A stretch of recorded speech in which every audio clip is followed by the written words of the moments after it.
Beyond the Great Wall, where winter freezes breath before it leaves your lips, a drought doomed entire civilizations to extinction. The year was 375 AD, when desperate horsemen crossed the frozen Volga, their composite bows thirsting for blood, their children scarred from birth to welcome pain as a teacher. These weren't ordinary barbarians seeking plunder. They were the Huns, masters of mobile warfare, who could appear like lightning, strike like thunder, and vanish like mist. Under Attila, they would terrorize Europe for decades, demanding tribute from emperors and turning mighty cities into smoking ruins.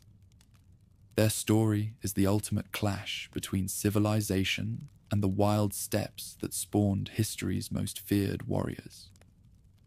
Beyond the wall, where Chinese emperors dream of eternal security, where watchtowers pierce morning sky like stone fingers thrust toward heaven, the grasslands roll endlessly eastward in waves that mirror the sea's own rhythm.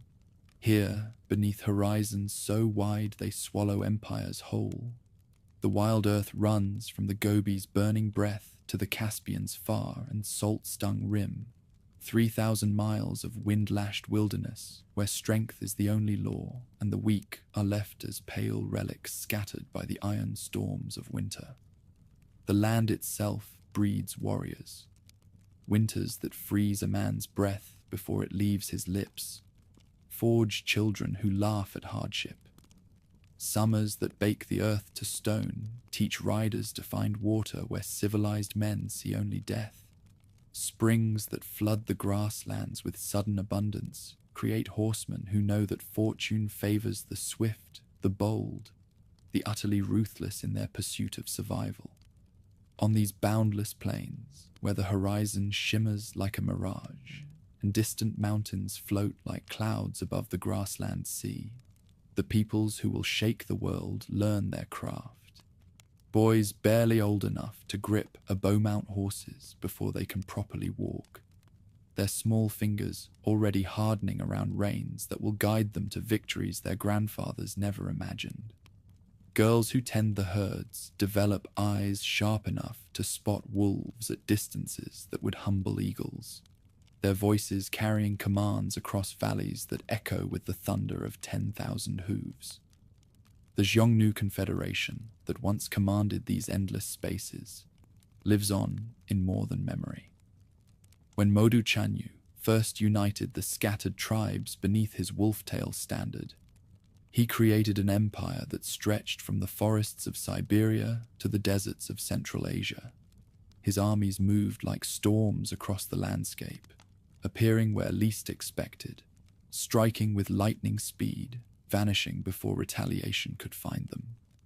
At Pingcheng, his horsemen surrounded Emperor Gaozu's entire army, trapping 200,000 Chinese soldiers in a valley where the bones of their horses still whiten beneath the endless sky.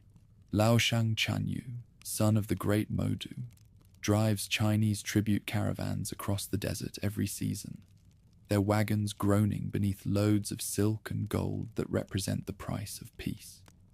Chinese princesses arrive at his court as brides, their tears mixing with the bitter winds that sweep down from the north, as they realize that all their civilization's refinement means nothing to men who measure worth in horses and courage rather than poetry and porcelain. As mare's milk ferments in leather pouches and mutton hisses over dung flames, the children listening to these tales take something far richer than folklore into their hearts. They inherit the cellular memory of conquest, the genetic understanding that walls built by frightened farmers serve only to mark the boundaries of future hunting grounds.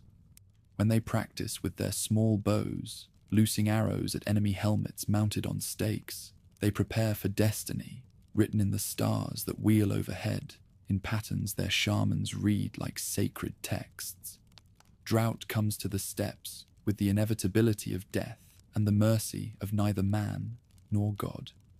The great drought of 360 brings skies that burn like bronze, empty of clouds, merciless in their clarity. Rivers that ran full the previous spring dwindle to chains of stagnant pools, where desperate animals gather to drink water that tastes of mud and despair. Grass that once stood knee-high to a mounted warrior withers to brittle stubble that crumbles at a horse's touch. The herds begin to die. First, the weakest animals, the old mares whose foaling days have passed, the geldings whose wind has been broken by too many hard winters. Then the young stock, their ribs showing through hides that hang loose as burial shrouds. Finally, even the breeding animals begin to fail, their eyes growing dull as they stand motionless in whatever shade they can find, waiting for an end that comes with the patience of seasons. Families that measured their wealth in thousands of head watch their fortunes evaporate like morning dew. The kumis stops flowing as mares go dry. Cheese wheels that should have lasted through winter crack and spoil in the relentless heat. Children who should grow fat on mare's milk and mutton instead develop the hollow-eyed look of those who know hunger as an intimate companion. Western winds carry rumors more substantial than hope. Traders who venture far from their home. Ranges bring tales of lands beyond the Volga, where rivers never fail, where grass grows thick enough to hide a crouching man, where the very air tastes of moisture and promise. Allen merchants speak of pastures that stretch to the horizon without a single withered blade. Persian dealers describe territories where horse herds grow fat on grass that never knows drought. The composite bows that will terrify civilized armies take shape in workshops where master craftsmen blend horn from aurochs, sinew from elk spines, and wood from mountain birch into instruments of war that surpass anything produced in Chinese arsenals or Roman armories. The horn, heated over fires of dried dung until it bends like heated bronze, stores energy that will drive arrows 400 paces with accuracy that shames the finest archers of settled lands. Bowmakers whose fathers and grandfathers practiced the same deadly artwork through entire seasons to create weapons worthy of warriors who must trust their lives to the tools they carry. The sinew, pounded to silk fine threads by women whose arms grow strong from the endless labor, binds the composite layers with strength that will not fail though the bow sing 10,000 times. Wooden cores cut from heartwood that has weathered decades of steppe storms provide the flexibility that allows these weapons to cast death with surgical precision. The arrows themselves become works of art that deal death with surgical precision. Eagle feathers, plucked from birds caught during their spring migrations over the Altai peaks, provide flights that guide each shaft true to its target. Points forged from iron, mined in the mountains beyond Lake Baikal, pierce armor that would turn aside lesser weapons. The balance achieved between point, shaft, and fletching creates projectiles that fly like extensions of the archer's will, seeking their targets with the inevitability of fate itself. Boys who will someday loose these arrows at Roman legions and Gothic warriors begin their training before their voices change. They learn to draw the heavy bows while mounted on horses that respond to knee pressure alone, leaving their hands free for the deadly work of war. Their targets, straw men dressed in captured Chinese armor, clay pots filled with sheep's blood, live rabbits that must be killed cleanly to avoid waste, teach lessons that no peaceful people could understand. Hun children receive their first ritual scars as soon as they can sit without being held. Heated bronze knives trace careful patterns across young faces, the wounds deliberately kept open with salt and mare's urine until they heal into raised marks that will serve as armor against future pain. Mothers who hold their screaming children during this ceremony whisper that tears are for farmers and slaves, that Hun warriors must learn to welcome pain as a teacher who prepares them for the trials that await. The scars serve purposes beyond mere identification. Children whose faces have been marked with hot bronze develop tolerance for discomfort that will serve them well during the hardships of campaign. They learn that pain has boundaries, that courage consists not in the absence of fear, but in action despite terror. The patterns carved into their flesh become maps that guide them toward the ruthless effectiveness that will make their names whispered curses in the prayers of their enemies. Blood oaths sworn between warriors create bonds that transcend even family loyalty. When young men achieve their first kills in battle against raiders from rival tribes, they mix their blood in cups made from enemy skulls, while speaking words that bind them until death or the world's ending. These ceremonies, witnessed by shamans who call upon the spirits of ancient heroes, create networks of obligation that span the steppes like invisible webs of steel. Those shamans who bridge this world and the world of spirits hold wisdom from before the time of any man alive. Their painted drums, decorated with symbols that encode the secret names of gods, summon powers that can heal the sick, curse enemies, or reveal the hidden paths that lead through seemingly impassable terrain. When they fall into trances induced by fermented mare's milk and sacred mushrooms, they journey to other worlds where the spirits of Modu Chanyu and Laoshang Chanyu provide counsel for the living. These holy men and women read signs that guide crucial decisions. When the shaman spreads the steaming entrails of a sacrificed white horse across the felt carpet, seeking guidance for the westward migration, the pattern of blood vessels traces routes that will carry the clans safely through territories controlled by hostile tribes. The liver's color speaks of fortune that awaits beyond the horizon. The heart's condition reveals whether the Sky Father approves of plans that will carry his people toward unknown destinies. Sacred fires that burn continuously in the centers of camps consume more than dried dung and scrub brush. They devour offerings that maintain harmony between the human world and the realm of spirits.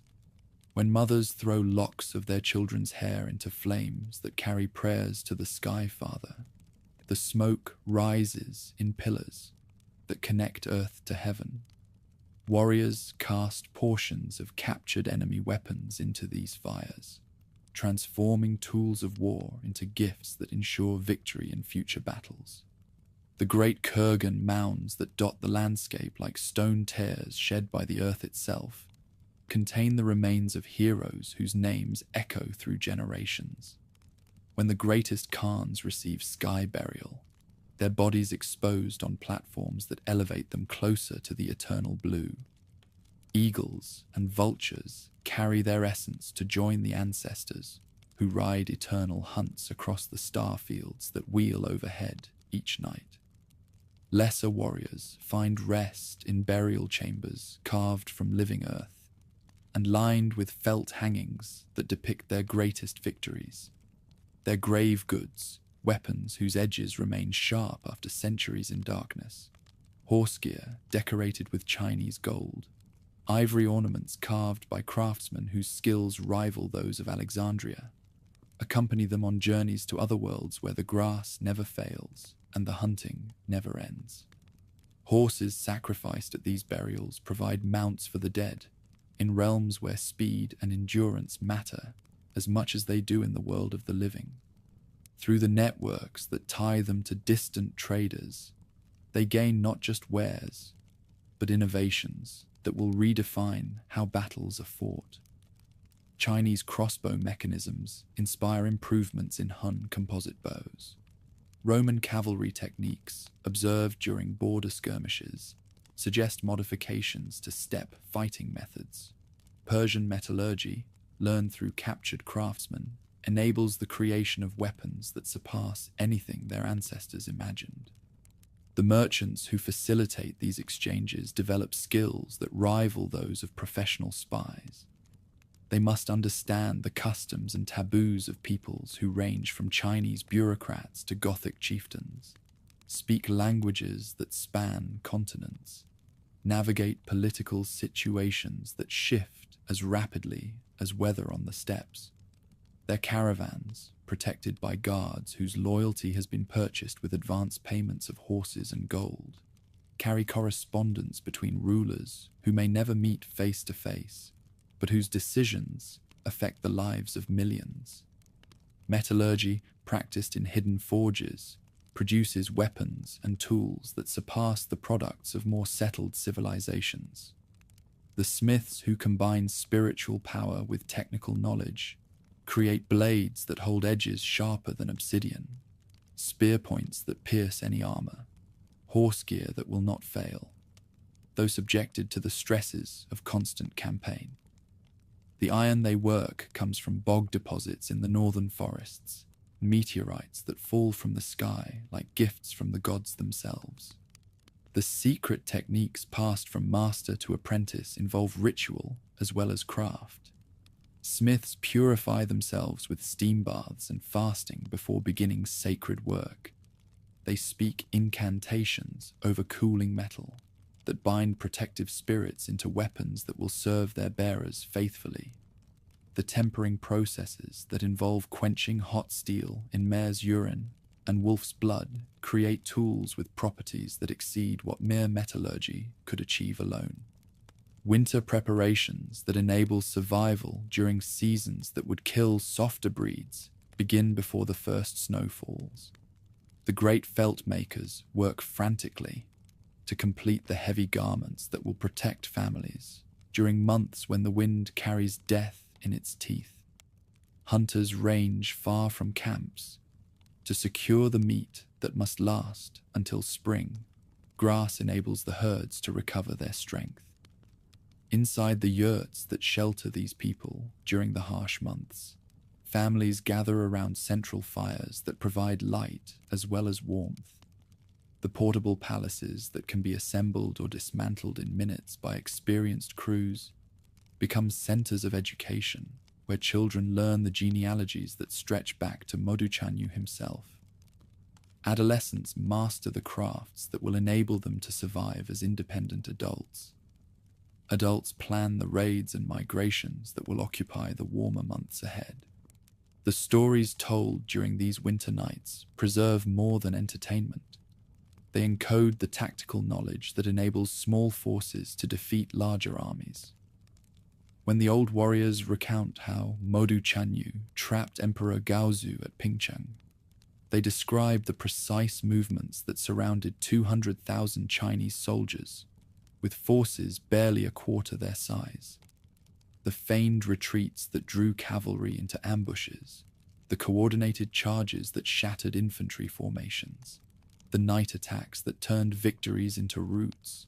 All these techniques pass from grandfather to grandson through tales that make the dead live again in memory. In these winter gatherings, plans take shape that will guide the year's actions. When clan leaders debate migration routes that will provide adequate grazing while avoiding territories controlled by hostile neighbors, their discussions reveal understanding of logistics and geography that enables coordination across territories larger than most empires. The intelligence they gather through networks that extend from the Arctic Ocean to the Indian Ocean guides decisions that will determine whether families prosper or perish during the crucial months ahead. Marriage negotiations that bind distant clans together create alliances essential for survival during the Great Migration westward.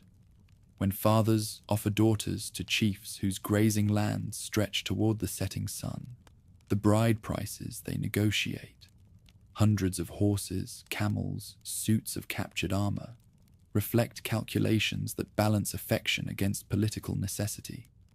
These unions create bonds stronger than blood between peoples who must trust each other with their lives during the perilous journey that awaits. The diplomatic skills developed through these negotiations prepare participants for the complex relationships they will establish with the settled empires they encounter during their westward movement.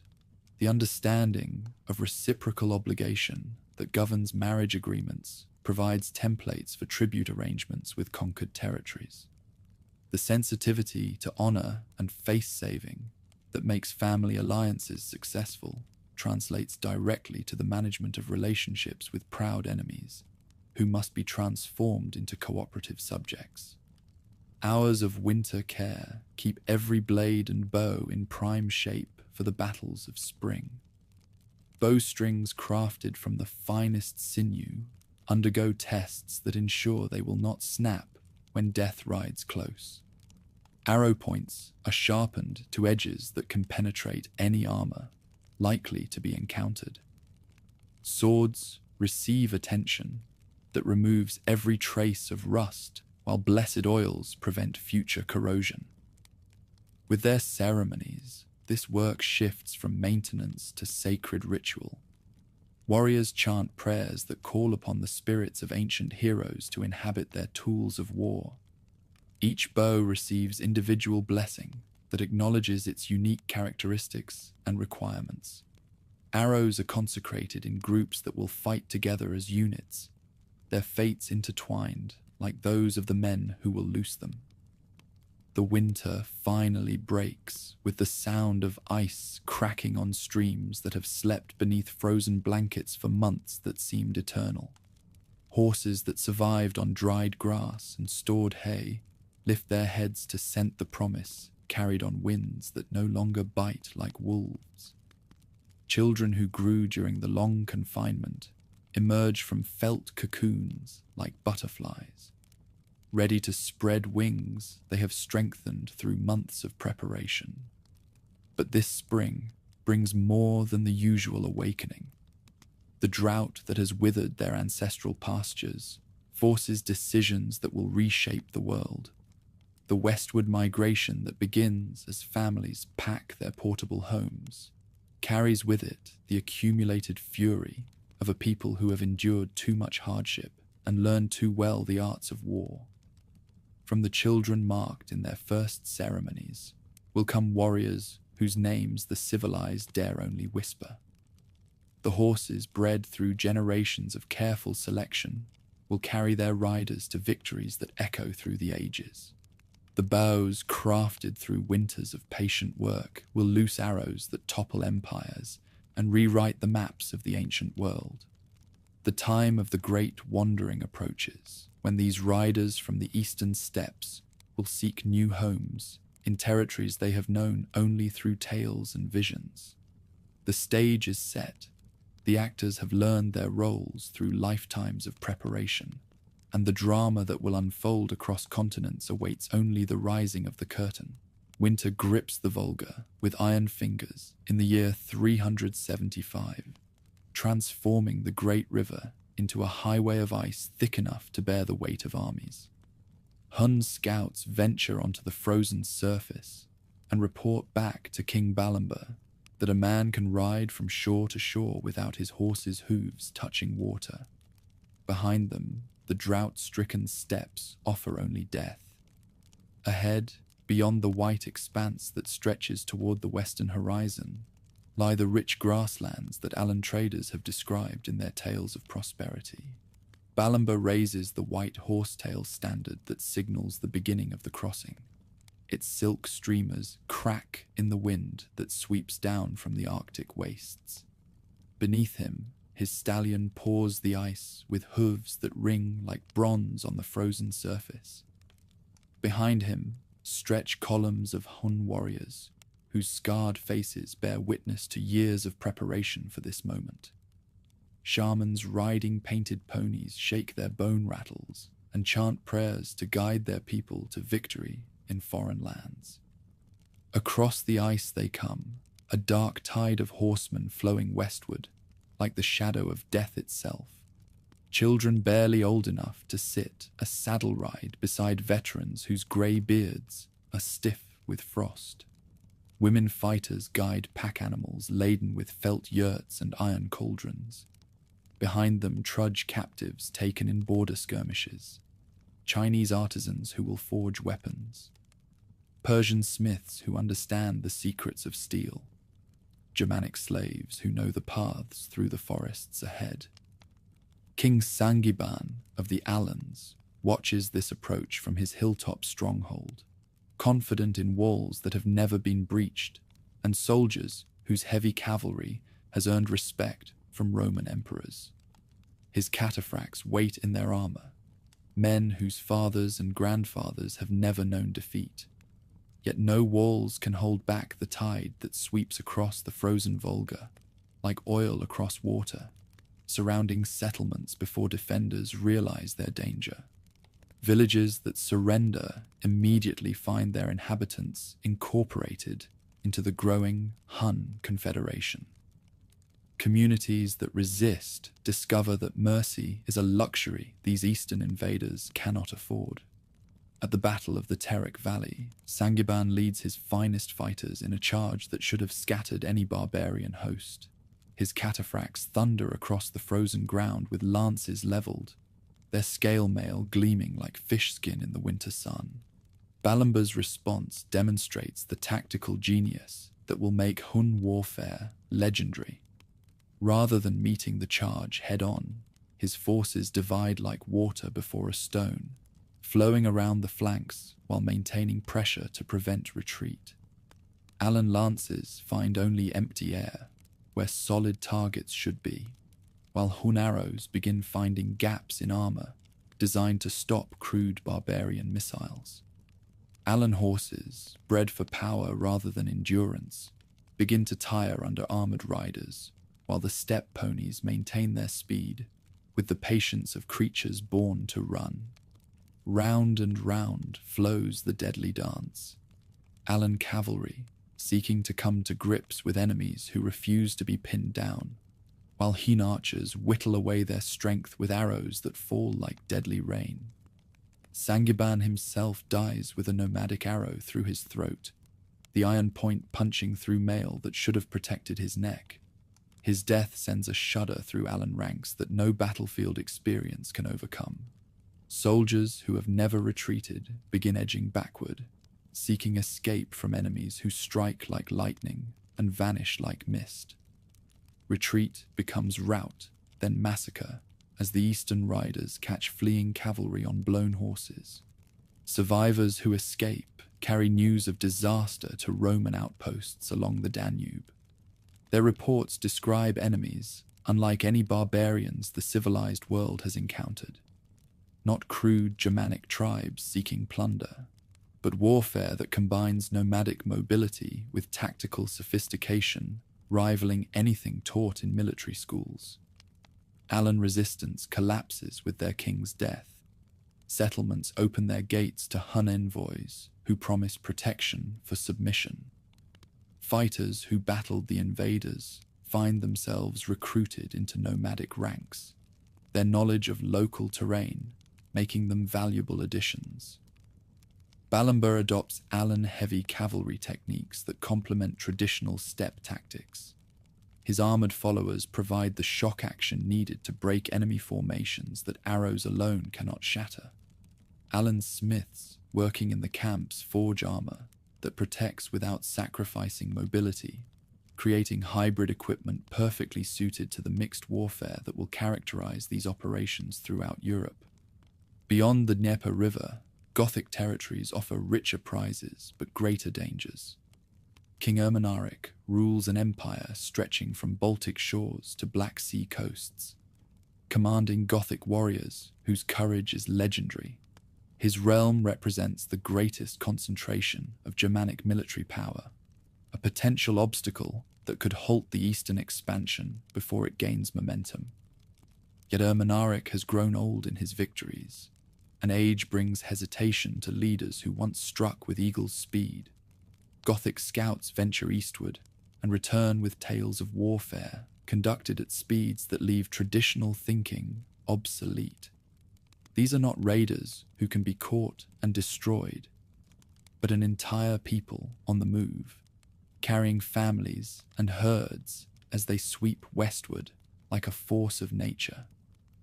Ermanaric summons fighters from territories spanning hundreds of miles, assembling armies whose size should overwhelm any barbarian host.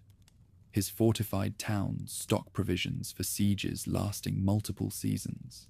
His smiths work day and night, forging weapons for levies drawn from every corner of his realm. But these strengths become vulnerabilities when confronting enemies who refuse to fight by established rules. The steppe raiders strike at supply trains before they reach Gothic strongholds, forcing defenders into open country where nomadic advantages prove decisive. Siege preparations become irrelevant when attackers show no interest in capturing fortified positions, preferring to devastate countryside until garrisons surrender from starvation. Gothic cavalry discovers that courage cannot overcome tactical disadvantages created by inferior equipment and training. At the Battle of the Dnieper Crossing, Ermanaric stakes everything on a single engagement that should determine his kingdom's fate. He arrays his strength along the river line, infantry with shields and spears to break mounted charges, cavalry waiting to exploit breaks in enemy formations. Behind them rise standards of a dozen Germanic tribes, whose banners proclaim unity against the common threat from the east. The eastern response demonstrates flexibility that makes nomadic forces nearly impossible to defeat. Rather than accepting battle on Gothic terms, they launch simultaneous crossings at multiple points, forcing defenders to divide their strength while preventing concentration for counterattack. Northern Gothic forces face mounted detachments that appear and disappear like phantoms, striking hard before melting into forests. Southern defenders discover river crossings. They thought impossible become child's play for riders, whose horses swim while carrying full equipment. Ermanaric watches his defenses crumble as the mobility of his enemies makes coordination impossible, and their archery makes Gothic tactics suicidal. His infantry dies by hundreds without inflicting significant casualties on foes who refuse to close within spear range. His cavalry charges find empty ground where targets should be, while retreat brings them under fire from bows that shoot from every direction. Rather than face capture and humiliation, Ermanaric chooses death with dignity befitting a Gothic king. Contemporary accounts differ. Some claim he fell upon his sword, others that he died fighting to the last, but all agree his end marked the collapse of the greatest Germanic power east of the Rhine. With their king's death, Gothic resistance fragments into individual bands, seeking survival rather than victory. Gothic refugees stream westward, carrying tales that reach Roman ears with wildfire speed. Their descriptions create panic among populations grown comfortable behind frontier fortifications, suddenly realizing traditional defenses may prove useless against enemies operating by utterly different principles. Some Gothic bands, approximately 100,000 souls, including fighters and families, petition Emperor Valens for permission to cross the Danube and settle within Roman territory. Fritigern leads these refugees, arguing they could provide valuable military service in exchange for protection and settlement rights. His soldiers, seasoned by frontier warfare, would strengthen Roman defenses, while their families would add farmers and craftsmen to provincial populations. Roman officials see opportunities for profit rather than warnings of catastrophe, viewing Gothic desperation as leverage to be exploited. Yet these calculations rest on assumptions the Eastern warfare has rendered obsolete. Gothic refugees carry more than possessions. They bring psychological shock of defeat at enemies' hands whose methods Roman theorists have never encountered. Their presence creates pockets of instability where traditional authority has collapsed, replaced by desperate solidarity of peoples who have lost everything. The pursuing forces reach the Danube frontier and confront Roman border guards for the first time. These encounters, initially limited to skirmishes and probes, provide both sides with their first experience of enemies whose capabilities neither fully understands. Roman soldiers discover their training, and equipment may be inadequate against nomadic fighters whose tactics combine unprecedented mobility with devastating firepower. The steppe leaders studying Roman defenses recognize both strengths and vulnerabilities. Roman discipline and engineering create formidable obstacles for direct assault, but their reliance on fixed positions offers targets for warfare these nomads understand best. Wealth evident in Roman equipment suggests resources that could support expansion for generations if properly managed through tribute rather than destructive conquest. Diplomatic contacts reveal the vast cultural gulf separating nomadic and settled civilizations. Roman negotiators find themselves confronting leaders whose priorities defy conventional analysis. Eastern demands for tribute reflect not greed, but the nomadic understanding that wealth must flow continuously to maintain fighter loyalty based on choice rather than compulsion. Weather during the crossing, winter, provides advantages the invaders exploit ruthlessly. Rivers become highways for forces equipped for operations in conditions immobilizing conventional armies. Forests become death traps for Gothic survivors whose equipment assumes open-field combat. Snow eliminates foraging opportunities that might have enabled prolonged resistance. The logistical capabilities prove superior to settled enemies depending on fixed supplies. Their herds provide food and transportation, moving with the forces, while portable equipment requires no permanent bases. Fighters raised in felt tents adapt easily to conditions exhausting soldiers accustomed to barracks life. Allen military techniques absorbed through conquest enhance capabilities beyond pure steppe warfare. Heavy cavalry charges break formations, creating opportunities for mounted archers to inflict maximum casualties on disordered opponents. Combined arms tactics coordinating different forces multiply effectiveness of armies whose individual components might be inferior to specialized opponents. In the camps beside the Dnieper, former Gothic nobles draw maps in the dirt, sketching Roman fort layouts and supply routes they once knew as allies.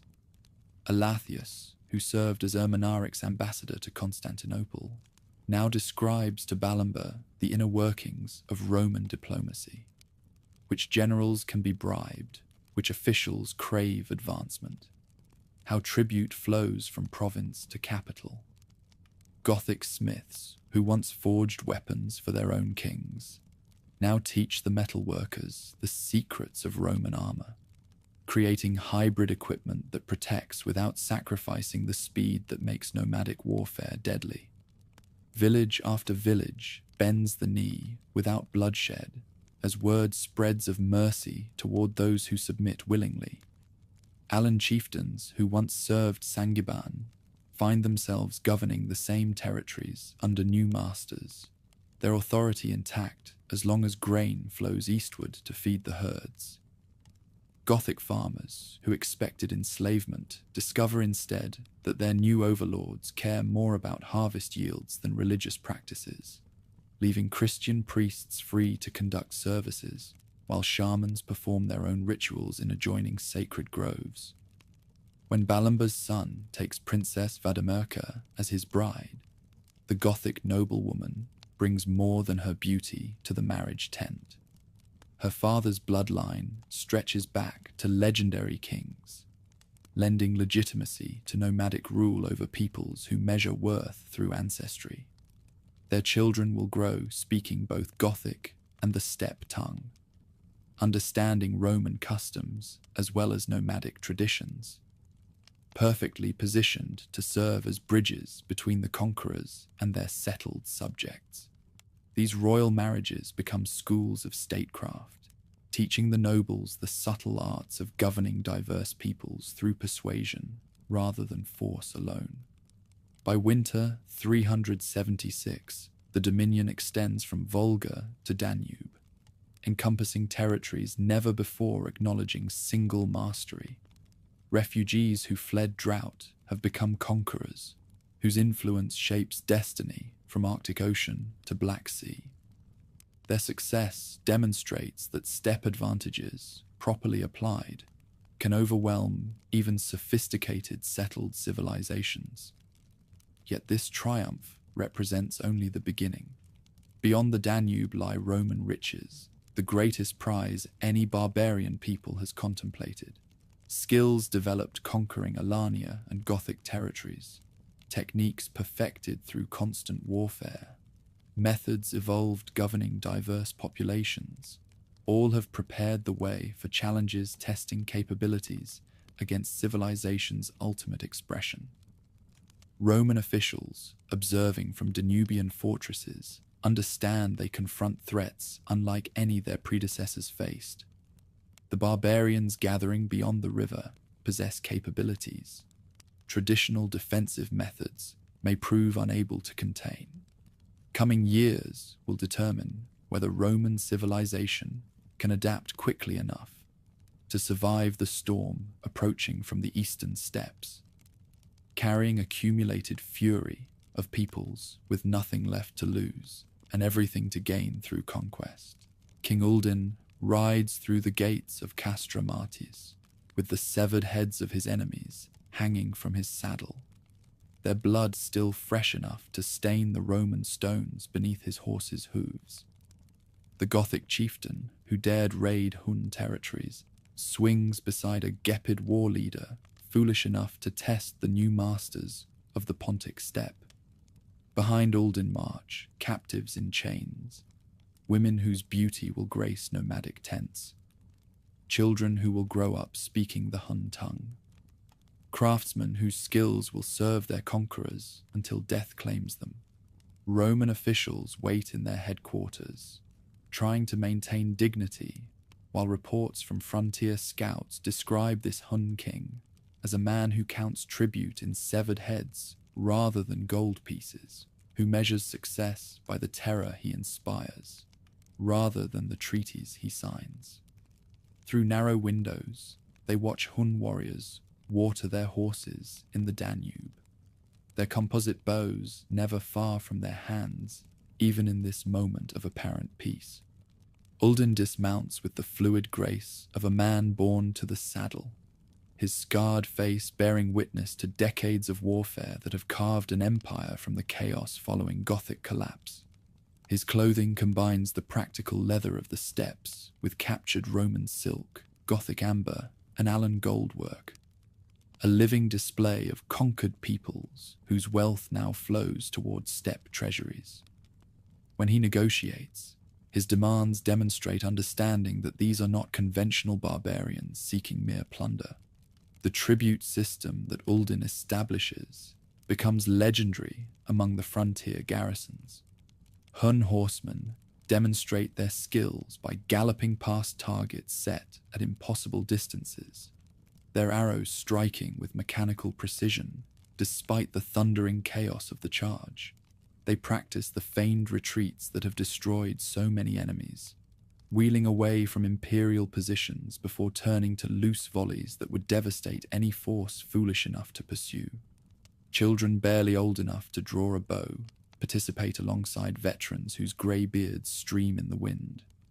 Imperial commanders who witness these displays realize that traditional Roman tactics, the disciplined infantry formations, the engineering prowess, the logistical superiority that conquered the Mediterranean world, may prove inadequate against enemies who fight according to utterly different rules. These Hun warriors treat warfare as a way of life rather than a temporary interruption of peace. Their entire society organized around the assumption that conflict provides both survival and prosperity.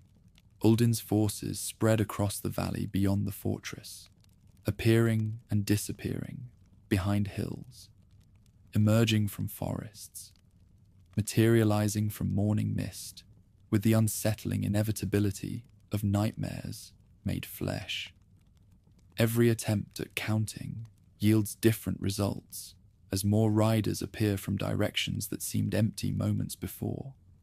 The eastern forces flow like water across the landscape, their numbers impossible to calculate with any precision. The tribute negotiations that follow establish patterns that will govern relations for generations. Uldin demands not merely gold, but specific weights and purities that demonstrate his understanding of imperial monetary systems. His head-counting method proves grimly effective. For every pound of gold withheld, he promises to deliver 10 barbarian heads to the frontier, taken from tribes that dare threaten imperial lands. The mathematics of terror become diplomacy conducted in the currency of fear. Emperor Honorius, safe behind the walls of Ravenna, reads reports of these negotiations with the growing understanding that his empire confronts challenges unlike any faced by his predecessors. The steppe warfare combines the mobility that makes pursuit impossible with the coordination that makes defense futile. Their demands for tribute reflect not mere greed, but sophisticated understanding of imperial wealth and the pressure points where application of force yields maximum political advantage.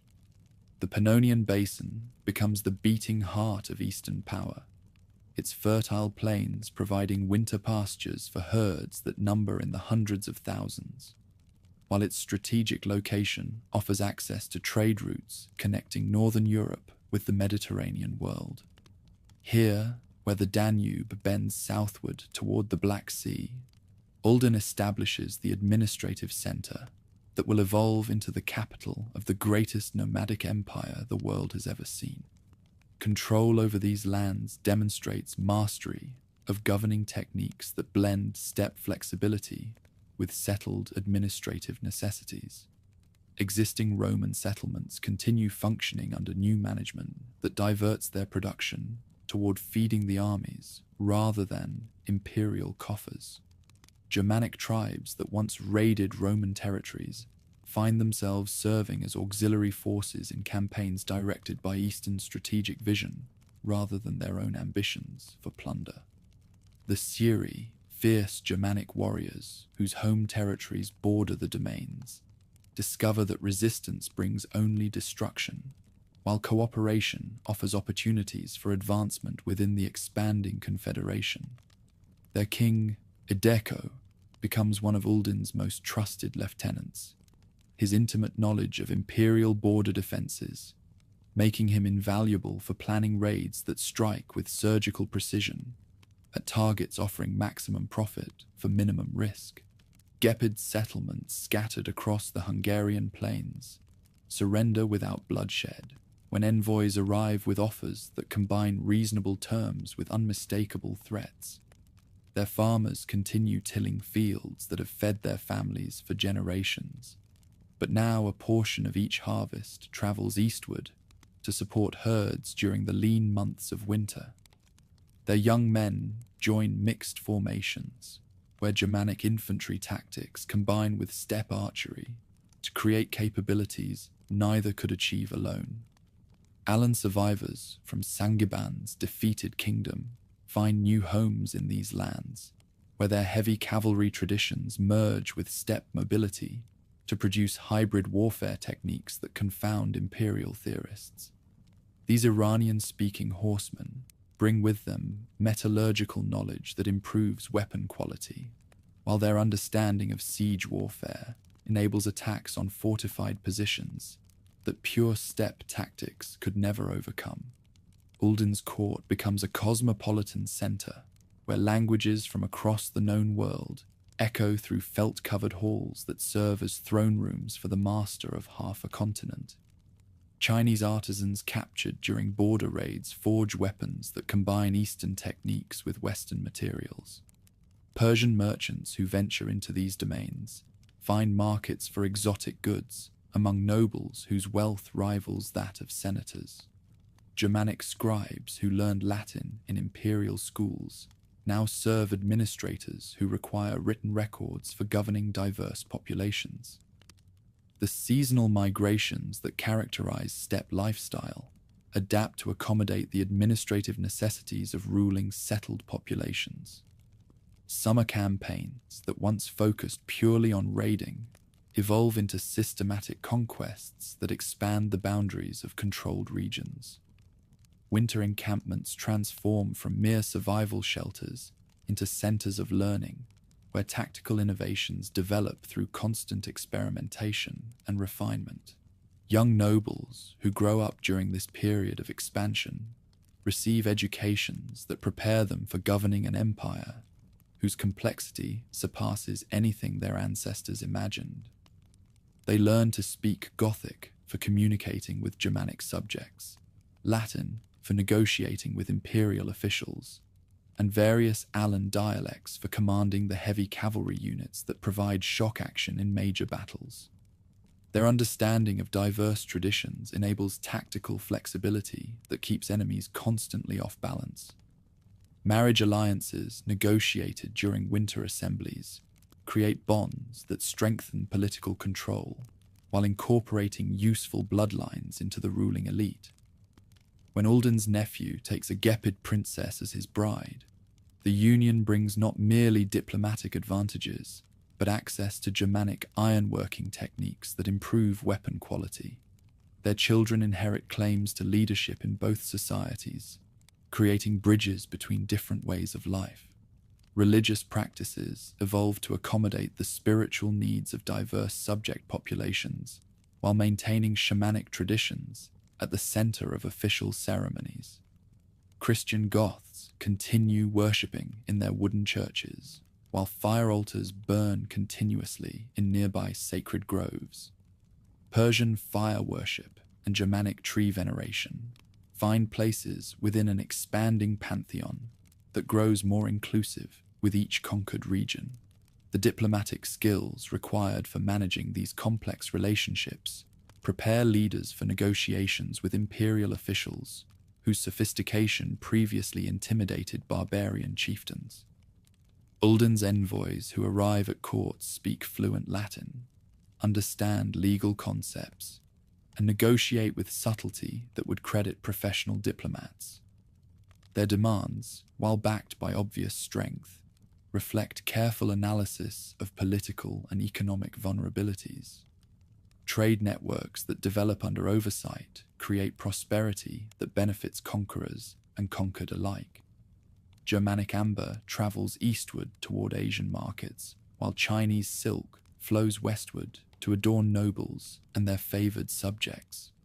Gold obtained through tribute payments finances expansion that brings new regions and their resources under central control. The wealth that accumulates in treasuries enables construction projects and expenditures on scales that rival imperial ambitions. Organization during this formative period establishes the foundation for armies that will terrorize civilized Europe for the next century. Tribal levies that began as desperate refugees transform into professional forces whose multi-ethnic composition provides capabilities no single people could match. Gothic heavy infantry provides anvils against which hammer blows can shatter enemy formations. Gepid engineers contribute siege techniques that enable attacks on fortified positions. Siri scouts provide intelligence about imperial movements and vulnerabilities. The head-counting system that Ulden employs for calculating tribute demonstrates understanding of psychological warfare as an instrument of policy. Officials who witness the delivery of promised heads understand viscerally that these are not conventional barbarians who can be managed through traditional diplomatic methods. The terror that these displays inspire creates political pressure within imperial society for accommodation rather than confrontation. Intelligence networks established during this period provide leaders with detailed information about capabilities, political divisions, and economic weaknesses. Germanic nobles who transfer their allegiance bring knowledge of administrative systems, while captured soldiers reveal details about organization and tactical doctrine. This intelligence enables planning, that exploits vulnerabilities with precision that appears almost supernatural to contemporary observers. Settlement patterns that emerge in conquered regions reflect understanding that successful expansion requires more than victory. Existing populations who submit peacefully find their lives disrupted as little as possible, with traditional authority structures retained under overall oversight. Agricultural production continues under management that ensures adequate supplies for both local consumption and the support of armies.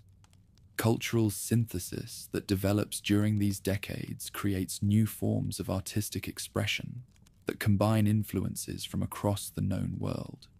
Metalworkers learn Germanic decorative techniques while retaining steppe traditions of animal representation. Textile production incorporates imperial dyes, Chinese silk, and felt making to create garments that proclaim the cosmopolitan character of society. Music and poetry evolve to celebrate victories that span continents and heroes whose achievements transcend traditional ethnic boundaries. Seasonal campaigns during Ulden's reign demonstrate the tactical innovations that make armies nearly invincible against conventional opposition. Spring raids that strike before forces complete their mobilization, capture supplies and prisoners, while avoiding costly battles against prepared defenses. Summer operations that coordinate multiple columns confuse enemy responses while maximizing gains.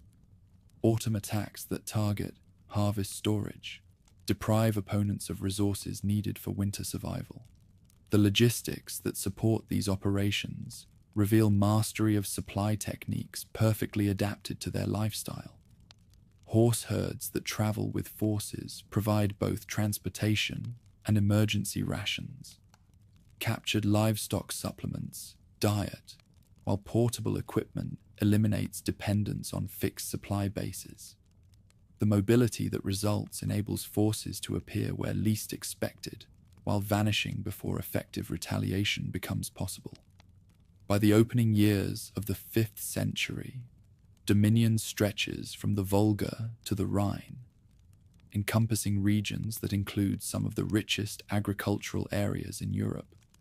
The confederation that Ulden governs from his Pannonian headquarters commands resources that rival those available to emperors, while maintaining the flexibility that makes societies nearly impossible to defeat through conventional means. Yet this success creates new challenges, as the expanding empire encounters limits imposed by geography, logistics, and the growing sophistication of enemies who adapt their tactics to counter advantages. Defensive preparations focus increasingly on mobility and harassment rather than static fortifications. Tribes that remain independent seek alliances that could provide collective security against expansion. The stage is set for conflicts that will test capabilities against increasingly organized opposition. The death of Uldin in 412 creates succession disputes that reveal both the strengths and weaknesses of political systems. Multiple claimants emerge, each supported by different tribal factions and each offering alternative visions of future development. The confederation that seemed unshakable under unified leadership fragments temporarily as various groups pursue independent policies that sometimes conflict with overall strategic interests. Resolution of these conflicts through a combination of warfare, negotiation, and assassination eventually produces joint leadership under Attila and his brother Bleda, whose complementary skills and shared vision restore unity while preparing for the greatest expansion in history. Their inheritance includes not merely control, but the accumulated expertise, diplomatic experience, and administrative capabilities that their predecessors developed through decades of expansion and experimentation.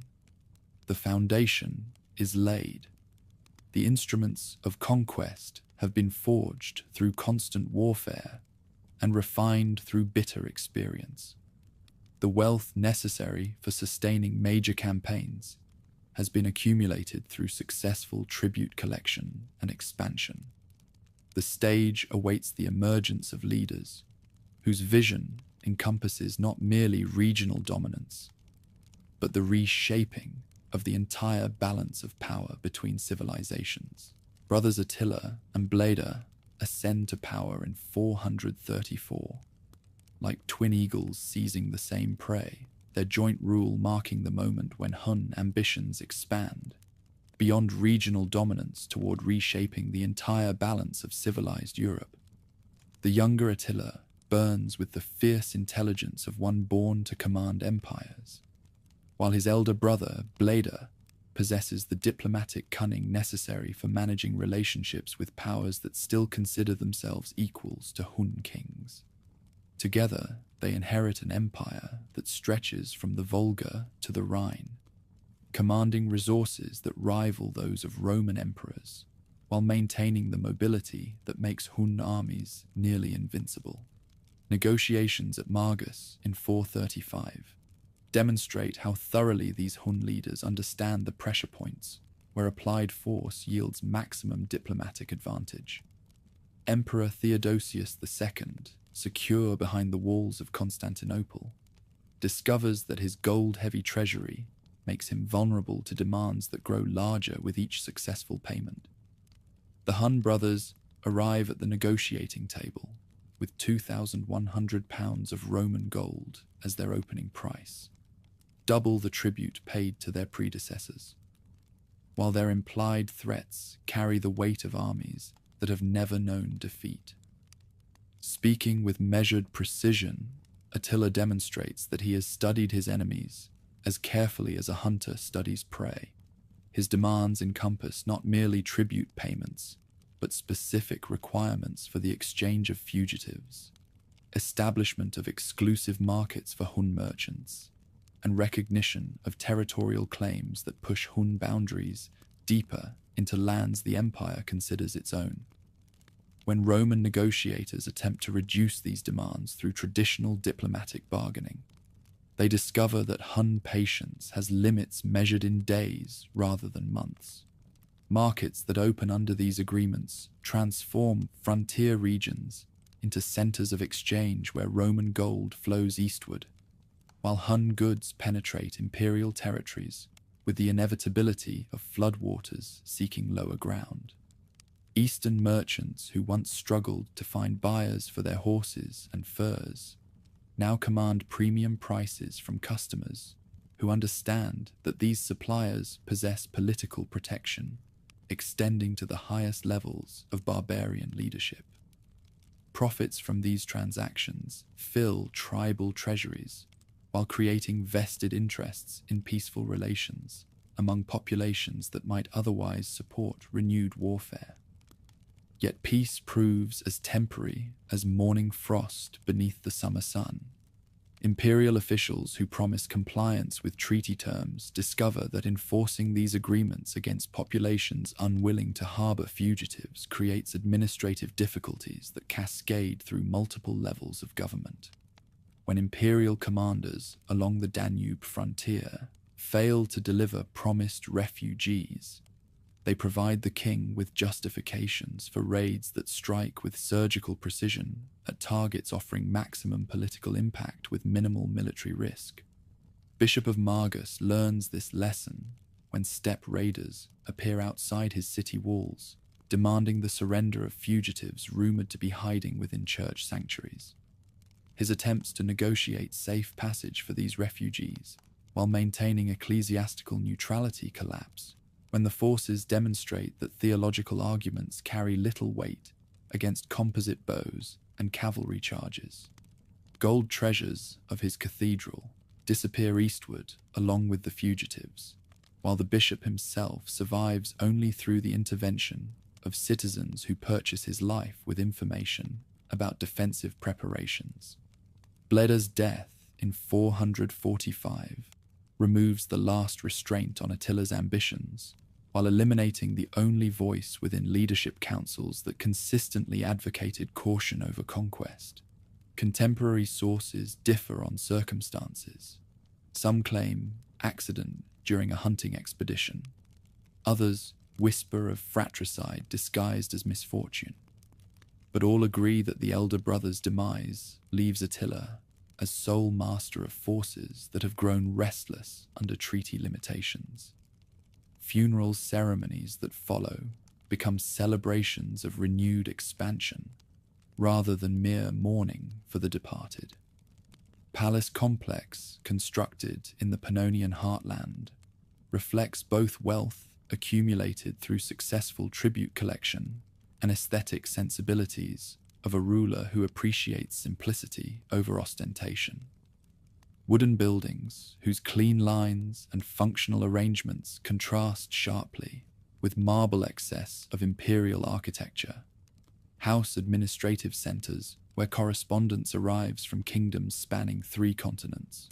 Great hall where Attila holds court accommodates thousands of warriors while maintaining acoustic properties that allow a single voice to reach listeners throughout the massive structure. Foreign visitors who attend assemblies discover that court ceremonies blend steppe traditions with innovations adapted from conquered civilizations. Attila himself sits upon carved wood rather than golden throne, his clothing distinguished by quality rather than ornament. His meals served on wooden plates that proclaim connection to nomadic ancestors, while silver goblets of his guests acknowledge their subordinate status. Messages these arrangements convey transcend mere protocol. Here rules a man who commands through demonstrated competence rather than inherited privilege. Logistics required to maintain this court reveal organizational capabilities that rival those of established empires. Supplies that feed thousands of daily visitors arrive through networks extending from the Atlantic Ocean to the Black Sea. Herds that provide meat and milk for royal hospitality graze on pastures managed with scientific precision to prevent overuse while ensuring adequate nutrition.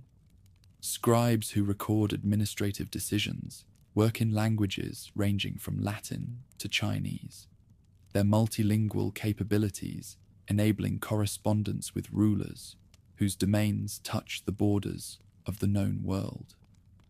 Marriage alliances negotiated from this center create kinship bonds that strengthen political relationships while incorporating useful bloodlines into the ruling family. When Attila takes princesses from conquered Germanic tribes as wives, these unions produce children who inherit claims to leadership among both nomadic and settled populations. Diplomatic advantages that result from these relationships enable negotiations with tribal leaders who might otherwise view authority as alien domination rather than legitimate governance.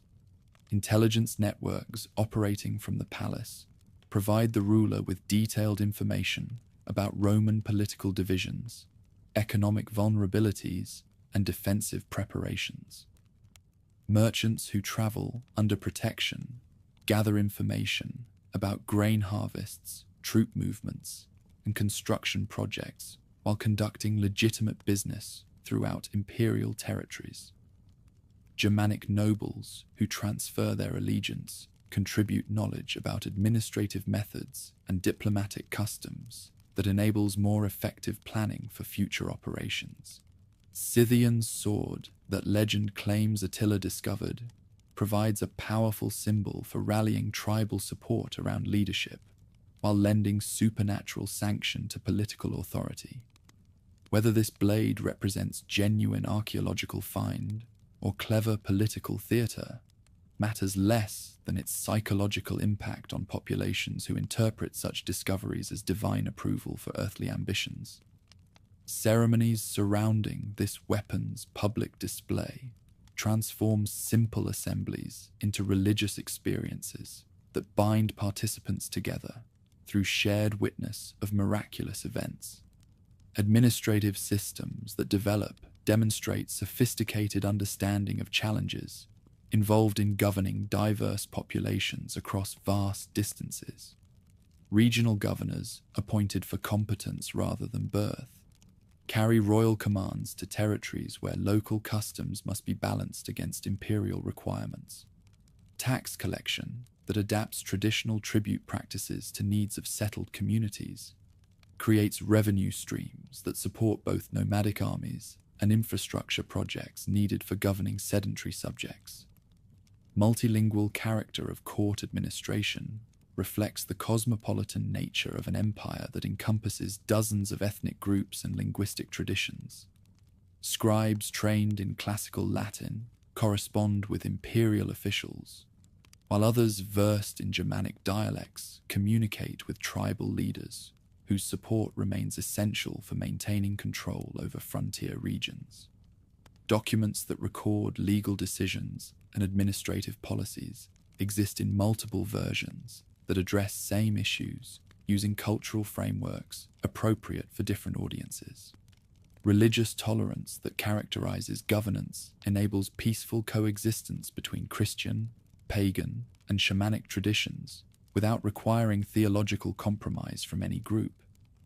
Churches continue functioning under royal protection, while sacred groves where shamans perform traditional ceremonies receive equal respect from imperial authorities.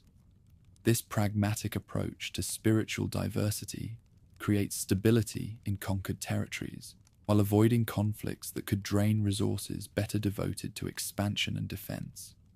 Military innovations that emerge during consolidation combine traditional steppe tactics with techniques learned from conquered enemies. Mounted archers maintain their devastating effectiveness, while incorporating heavy cavalry charges that break enemy formations through shock action rather than missile warfare.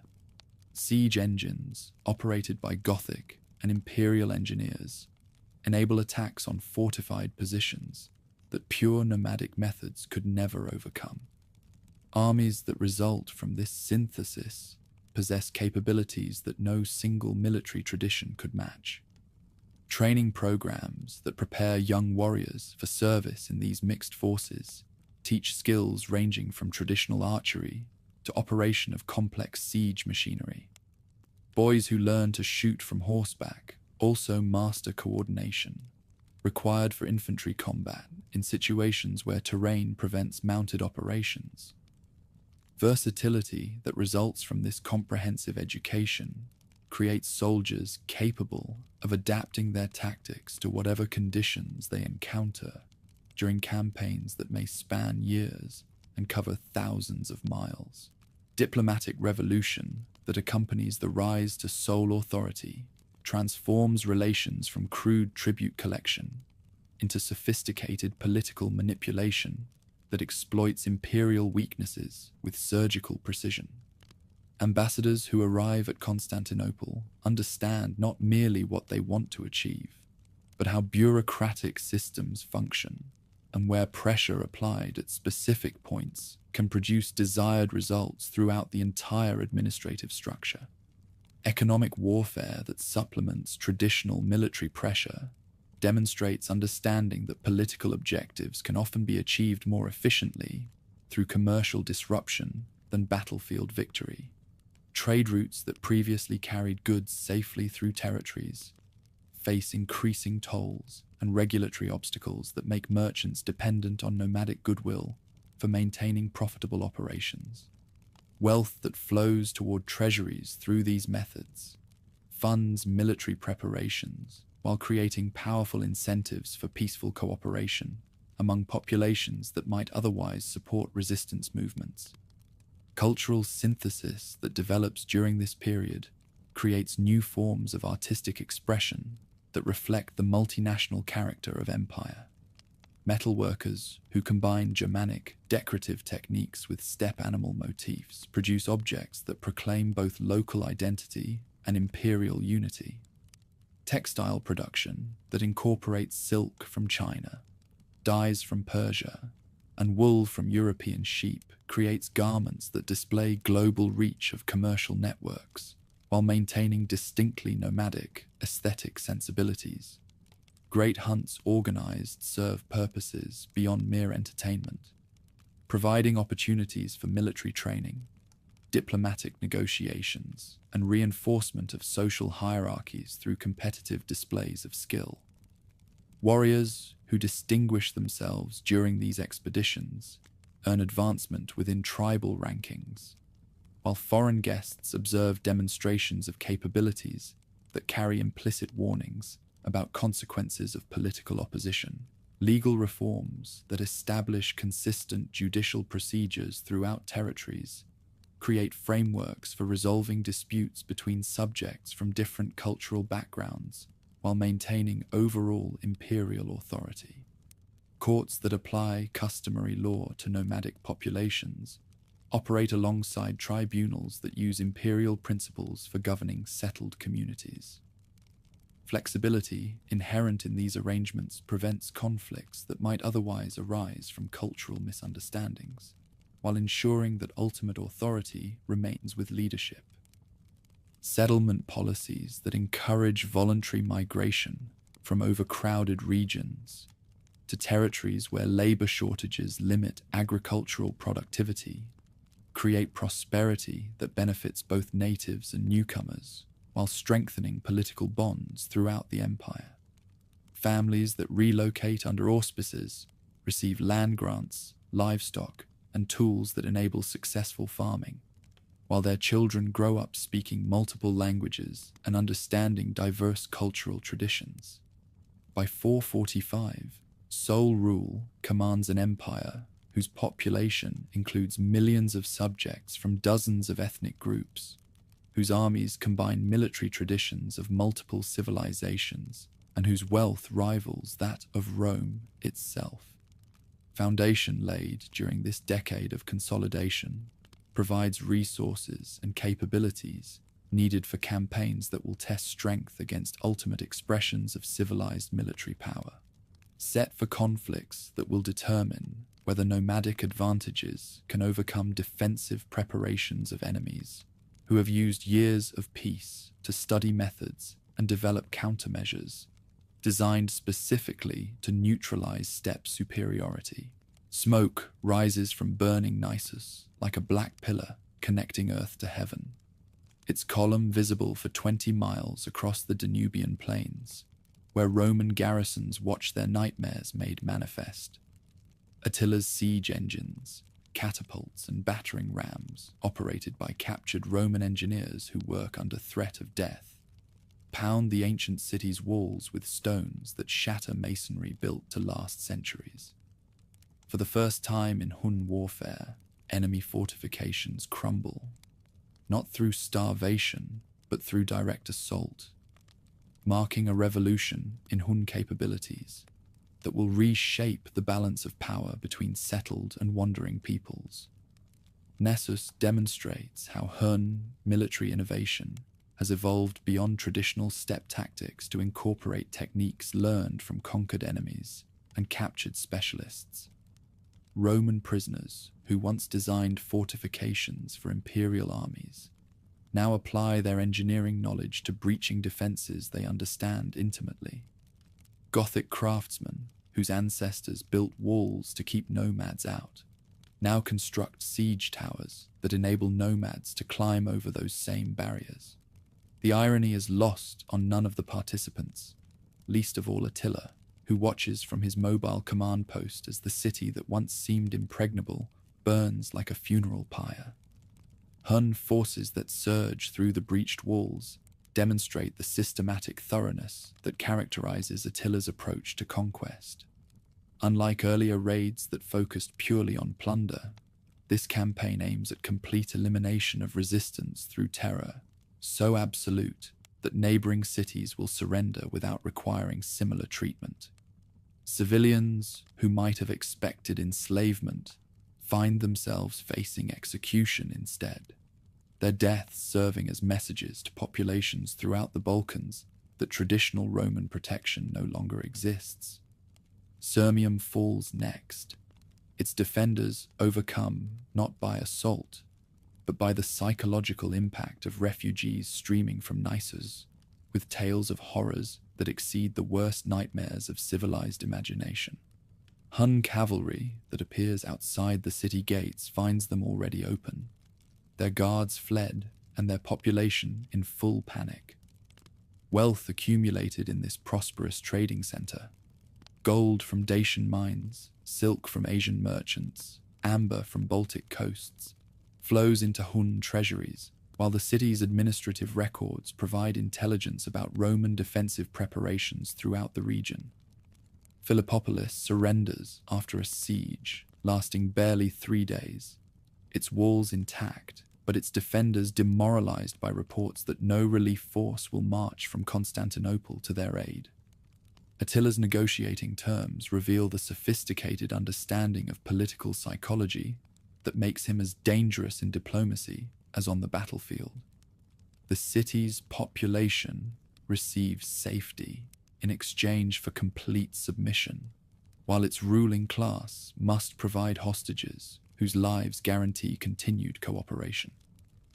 The precedent established here: surrender brings mercy, resistance brings annihilation, spreads throughout the empire faster than the Hun armies themselves. Emperor Theodosius II watches these conquests from behind the Theodosian walls of Constantinople, his advisors calculating that even Attila cannot breach fortifications designed by the finest military engineers of their age. Yet the Hun king shows no interest in testing his forces against the imperial capital's defenses, preferring instead to ravage the countryside that feeds the city while extracting tribute payments that grow larger with each passing month. Gold that flows from imperial treasuries to Hun camps demonstrates that walls, however mighty, cannot protect an empire whose economic foundation crumbles under nomadic pressure. Imperial attempts to organize resistance collapse when potential allies discover that intelligence networks have penetrated every level of administration. Messages sent between governors find their way to Attila's headquarters before reaching their intended recipients. Plans for coordinated defensive action become tools for military planning, as captured correspondence reveals Roman weaknesses and divisions.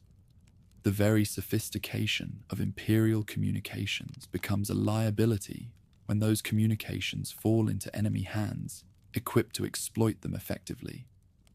Tribute negotiations of 447 established the nomadic leader as master of a terror so absolute that even emperors negotiate from positions of desperate weakness rather than confident strength. Step demands that exceed anything previously imagined: 6,000 pounds of gold, immediately plus annual payments of 2,100 pounds, reflect not mere greed, but calculated political psychology, designed to demonstrate imperial impotence to populations throughout the civilized world. Gold that purchases temporary peace also funds military preparations for campaigns that will dwarf anything yet attempted by nomadic peoples.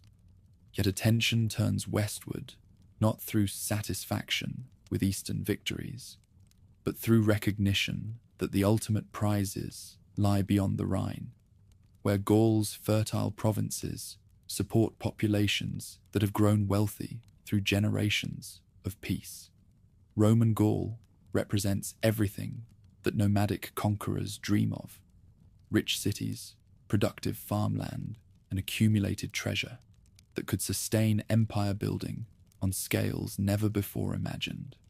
The challenge lies not in wanting these territories, but in defeating the military forces that protect them. Eastern preparations for Western expansion reveal logistical capabilities that rival those of the greatest imperial armies. Supply trains that stretch for miles carry provisions calculated to sustain 300,000 warriors and their horses during campaigns that may last entire seasons. Portable forges enable weapon maintenance and repair in territories where local resources may prove inadequate. Engineering equipment necessary for siege warfare travels in wagons specially designed for rapid assembly and deployment against targets that may offer only brief windows of vulnerability. Diplomatic contacts established with Germanic tribes throughout Gaul create opportunities for alliances that could multiply effectiveness while dividing potential opposition. Frankish kingdoms, whose territories border imperial provinces, receive envoys bearing gifts and promises of shared plunder. Burgundian nobles, whose lands have been reduced by expansion, find themselves courted by representatives of powers that understand their grievances and offer redress through conquest. The political map of Gaul begins shifting before the first warrior crosses the Rhine. Spring of 451 witnesses the greatest nomadic invasion in European history, as the king leads his confederated armies across the river that has served as a boundary between civilization and barbarian chaos since Caesar's time. Cavalry forms the core of forces that include Ostrogothic heavy infantry, Gepid engineers, Allan-mounted archers, and Frankish auxiliaries whose local knowledge enables rapid movement through territories their enemies thought impassable. The diversity of this host reflects genius for incorporating useful elements from every conquered culture while maintaining overall strategic unity. Imperial response to this invasion demonstrates both the strengths and limitations of defensive systems when confronted by enemies who refuse to fight according to established conventions. General Flavius Aetius, the last competent commander in Gaul, recognizes that traditional tactics, fortified positions, supply line warfare, static defense, will prove useless against forces whose mobility makes conventional military thinking obsolete. His solution involves alliances with Germanic kingdoms whose survival depends on stopping expansion before it overwhelms all organized resistance. Visigothic King Theodoric agrees to joint action not from love of Rome, but from recognition that success in Gaul would eliminate the independence his people have carved from the chaos of imperial collapse. His warriors, seasoned by generations of conflict with both imperial forces and other Germanic tribes, provide the heavy infantry that armies lack, while his political authority enables coordination between traditionally hostile peoples. The coalition that emerges from these negotiations represents the last organized resistance capable of challenging supremacy in Western Europe. Burgundian participation in this alliance demonstrates how completely the threat of domination reshapes traditional political relationships throughout Gaul. Kingdoms that have spent generations fighting expansion now march alongside imperial armies against enemies whose victory would eliminate their existence as independent entities. The irony that barbarians fight to preserve civilization against other barbarians escapes none of the participants, who understand that survival requires temporary suspension of ancient grudges. Frankish divisions reveal the complexity of Germanic responses to expansion, with different tribal factions choosing opposite sides based on calculations that balance immediate survival against long-term advantage. Some Frankish kingdoms join the coalition in hopes of sharing the plunder that conquest will bring. Others ally with Rome and the Visigoths from recognition that victory would reduce all Germanic peoples to the status of subject tribes rather than independent allies. These divisions within Frankish society reflect similar splits throughout Gaul, as communities choose sides in what many recognize as the decisive struggle for European supremacy. Armies that converge on the Catalonian plains in June 451 represent more than mere military forces. They embody competing visions of Europe's political organization that will determine the continent's future for centuries to come. Eastern forces advocate a model based on nomadic confederation, where diverse peoples serve unified leadership while maintaining their essential cultural characteristics.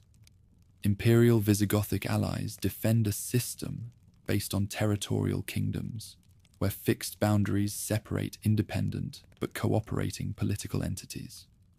The nomadic ruler's pre-battle speech to his assembled commanders demonstrates the rhetorical skills that have enabled him to maintain unity among allies whose natural inclinations run toward mutual hostility. He reminds Ostrogothic nobles that civilization once enslaved their ancestors and would do so again, given opportunity. He tells Gapid warriors that Visigothic kingdoms occupy territories their people once called home. He promises Frankish auxiliaries that victory will restore Germanic supremacy over lands their forefathers conquered from legions centuries earlier.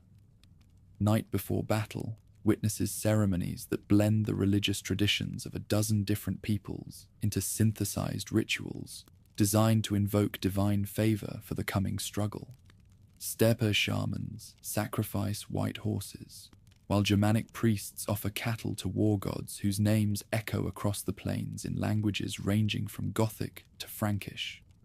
Christian prayers rise alongside pagan incantations as allied forces seek supernatural assistance for earthly ambitions that transcend traditional cultural boundaries.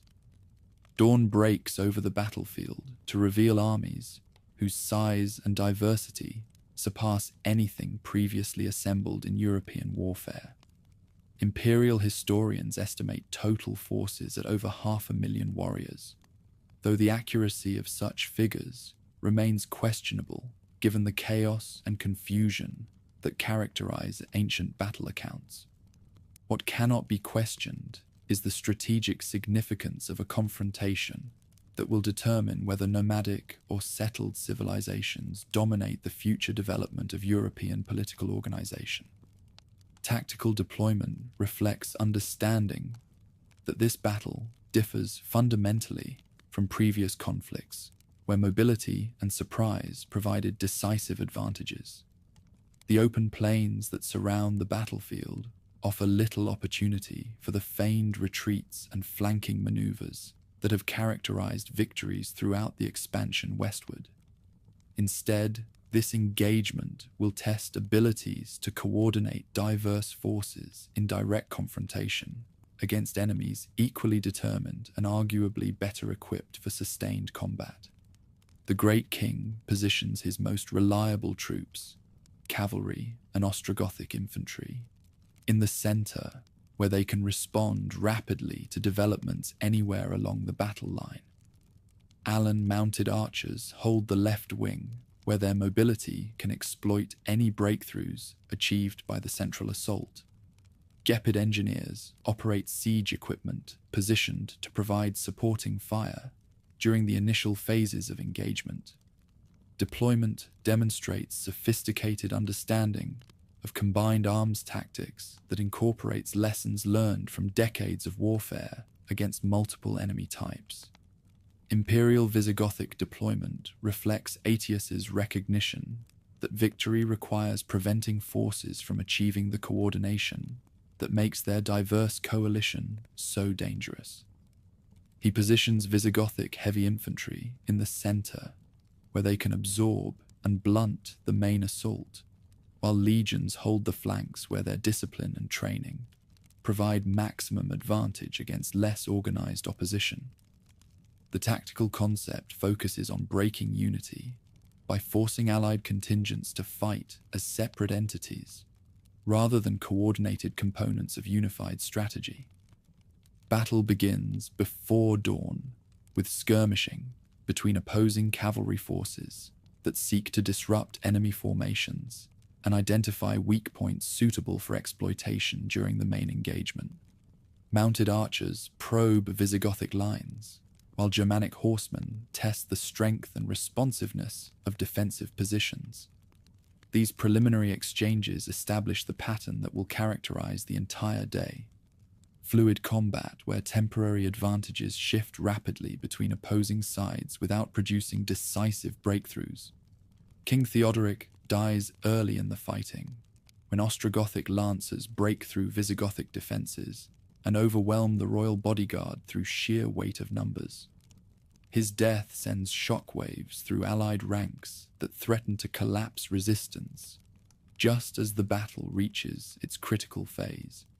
Yet Visigothic discipline holds firm as Prince Thorismund assumes command and rallies his father's warriors around the royal standard that continues flying despite the personal tragedy that has befallen the ruling family.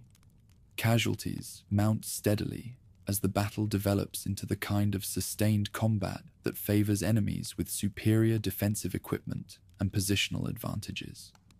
Nomadic tactics that depend on mobility prove less effective in melee situations, where Gothic shields and armor provide protection that arrows cannot penetrate consistently.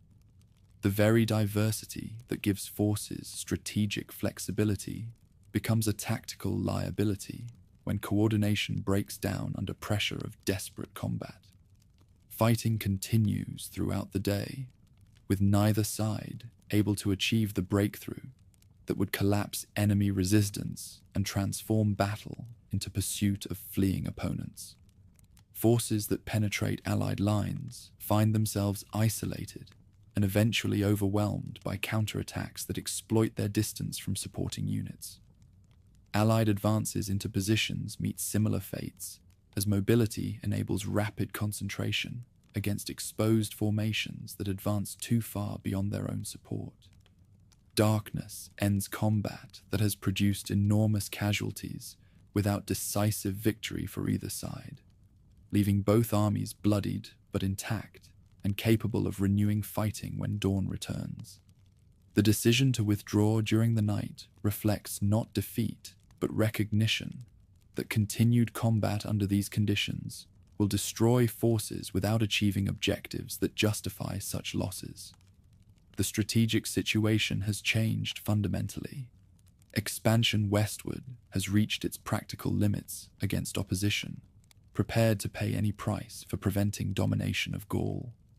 Aftermath of the battle reveals the extent to which this engagement has altered the balance of power throughout Western Europe.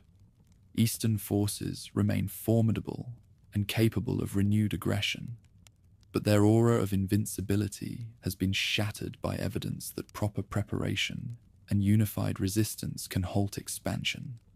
Imperial Germanic cooperation has proved viable despite centuries of mutual hostility, creating precedents for future alliances that will shape European development long after the great ruler's death. Yet the war continues. Withdrawal from Gaul does not represent abandonment of expansionist ambitions, but rather strategic redeployment toward targets that offer better prospects for success. Italy beckons beyond the Alpine passes, its wealthy cities and fertile plains promising rewards that could compensate for the frustrations experienced in Gallic campaigns. The stage is set for final acts in the drama that will determine whether nomadic civilization can establish permanent dominance over the settled peoples of Europe.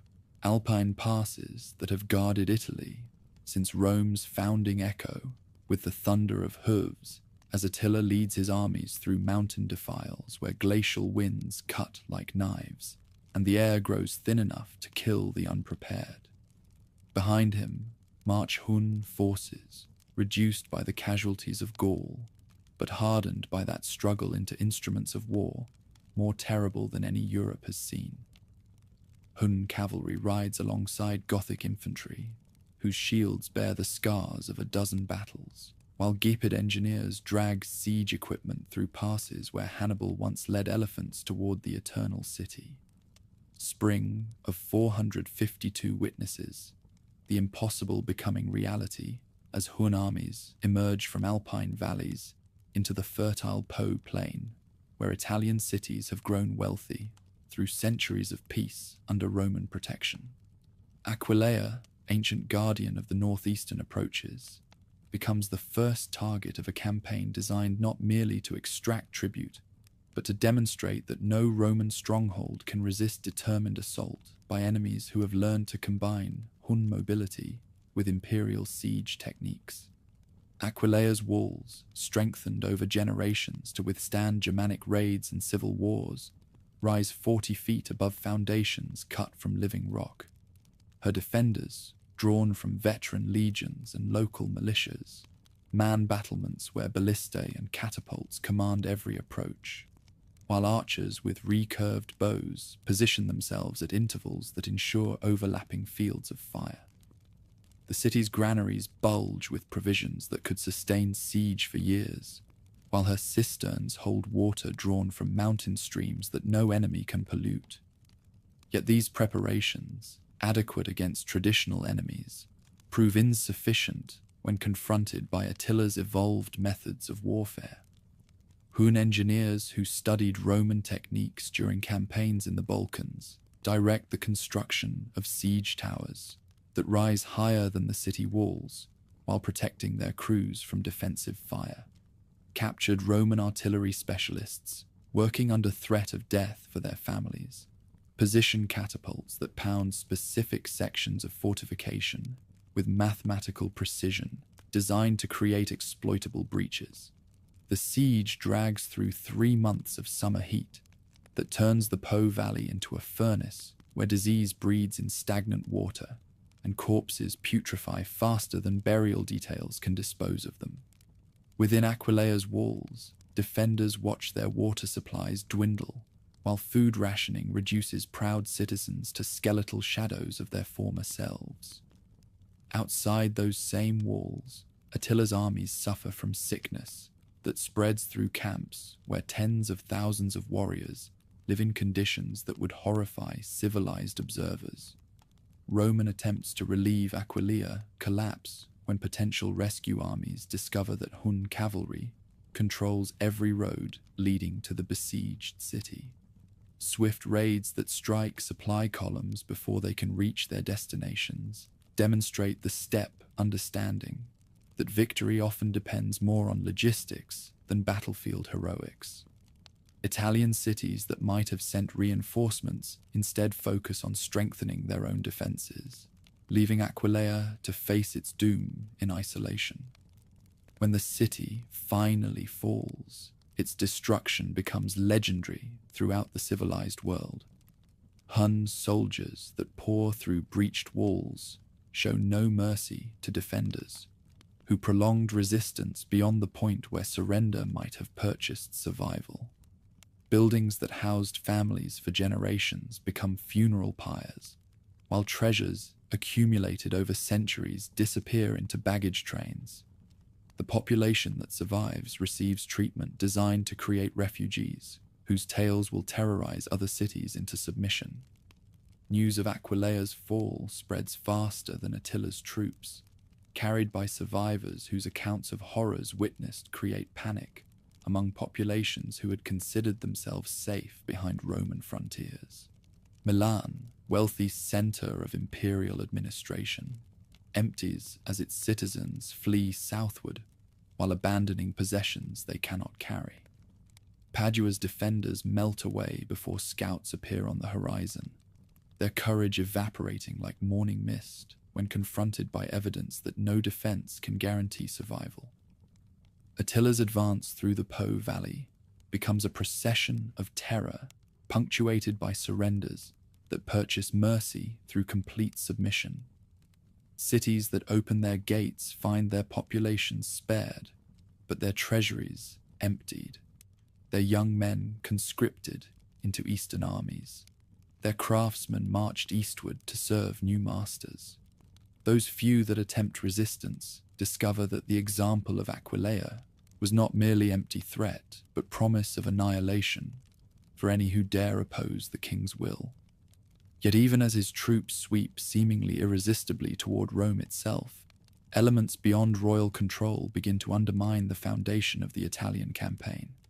Disease that first appeared during the Aquileia siege spreads through steppe ranks with devastating efficiency, turning proud warriors into fever-racked invalids who can barely sit their horses. Famine follows pestilence, as supply lines stretched across hostile territory fail to provide adequate provisions for armies operating far from their homeland. Eastern horses, bred for endurance on grasslands where forage grows naturally abundant, begin to fail on Italian plains, where cultivated crops provide inadequate nutrition for animals accustomed to prairie grasses. The cavalry that forms the backbone of power loses effectiveness as mounts grow too weak for the sustained operations that traditional tactics require. Warriors who have never fought on foot find themselves facing enemies whose infantry training gives them advantages that traditions cannot match. Intelligence reports reaching headquarters reveal Roman preparations that threaten to transform the Italian adventure from triumph into disaster. General Aetius, architect of the coalition that halted expansion in Gaul, assembles troops in southern Italy, while Byzantine fleets carrying reinforcements sail toward ports that could cut lines of retreat. The strategic situation that seemed so favorable when the campaign began now presents challenges that may prove insurmountable. Environmental factors compound pressures, as unusual weather patterns create conditions that favor defenders over invaders. Summer rains that turn roads into impassable mud hinder mobility, while providing Italian cities with water supplies that enable extended resistance. Flooding that inundates low-lying areas eliminates grazing grounds needed to sustain horse herds, while creating barriers that force attacking battalions to follow predictable routes where ambushes become possible. Diplomatic intervention that arrives in the form of Pope Leo I represents more than mere religious mediation. It embodies the moral authority that the Roman Church has accumulated through centuries of service to populations abandoned by failing imperial administration. When Leo meets the king outside Rome's walls, he speaks not merely as spiritual leader, but as representative of values that transcend political boundaries and ethnic divisions.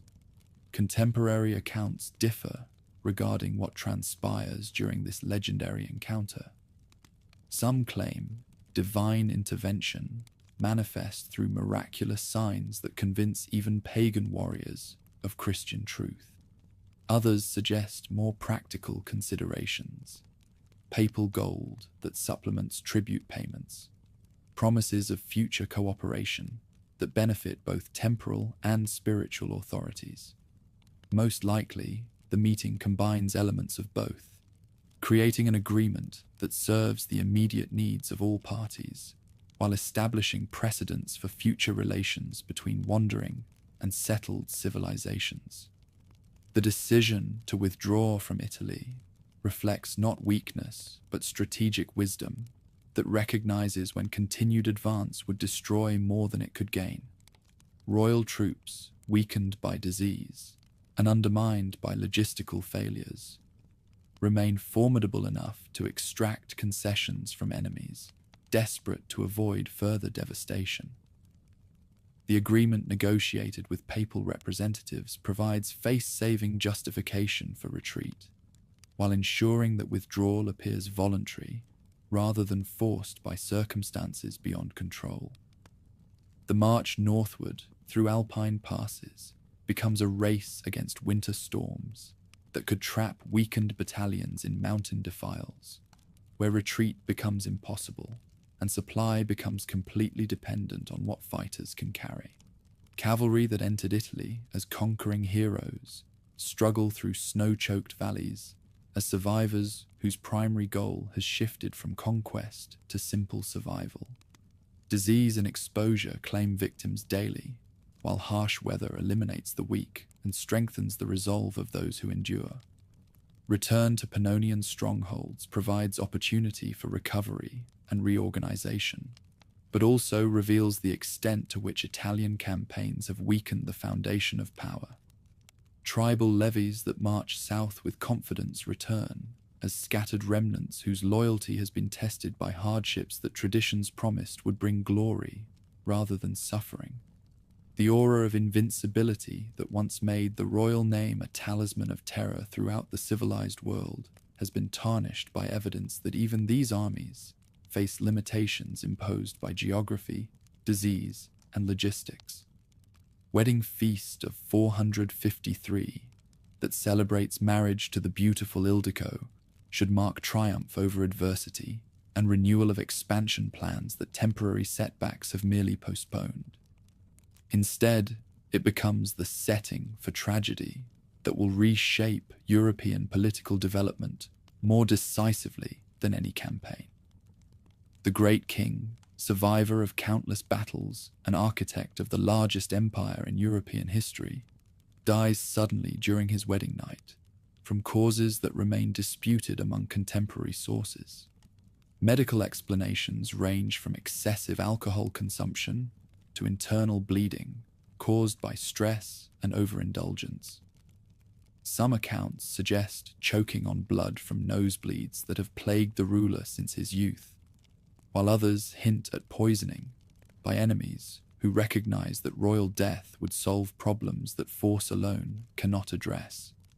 Most likely, the combination of physical strain, emotional pressure, and advancing age finally overwhelms a constitution that decades of campaign stress have gradually weakened. Discovery of the body the following morning creates panic among nobles who understand that their leader's death without clear succession arrangements threatens to fragment the empire into competing factions. His sons, Elak, Dengizic, and Ernak, represent different approaches to leadership that reflect the diverse character of confederation. Their rivalry, initially contained by respect for their father's authority, explodes into open conflict that tears apart the political unity upon which supremacy depends. Elak, eldest son and designated heir, attempts to maintain traditional practices while governing territories that increasingly require settled administrative methods. His supporters include tribal conservatives who oppose accommodation with subject populations and favor return to pure steppe lifestyle that made their ancestors great. Yet his very conservatism alienates allied peoples whose cooperation has become essential for maintaining control over conquered territories. Dengizic advocates aggressive expansion that would restore momentum through renewed campaigns against enemies weakened by previous defeats. His faction attracts younger warriors frustrated by defensive policies that seem to betray traditions of conquest and plunder. However, his ambitions ignore logistical realities that make large-scale operations impossible without resources that the divided empire can no longer provide effectively. Ernak represents compromise between his brother's extreme positions, supporting limited expansion combined with administrative reforms that would integrate subject peoples more completely into society. His moderate approach attracts support from Germanic and Alan nobles, whose positions depend on continued dominance, but whose interests require stability rather than constant warfare.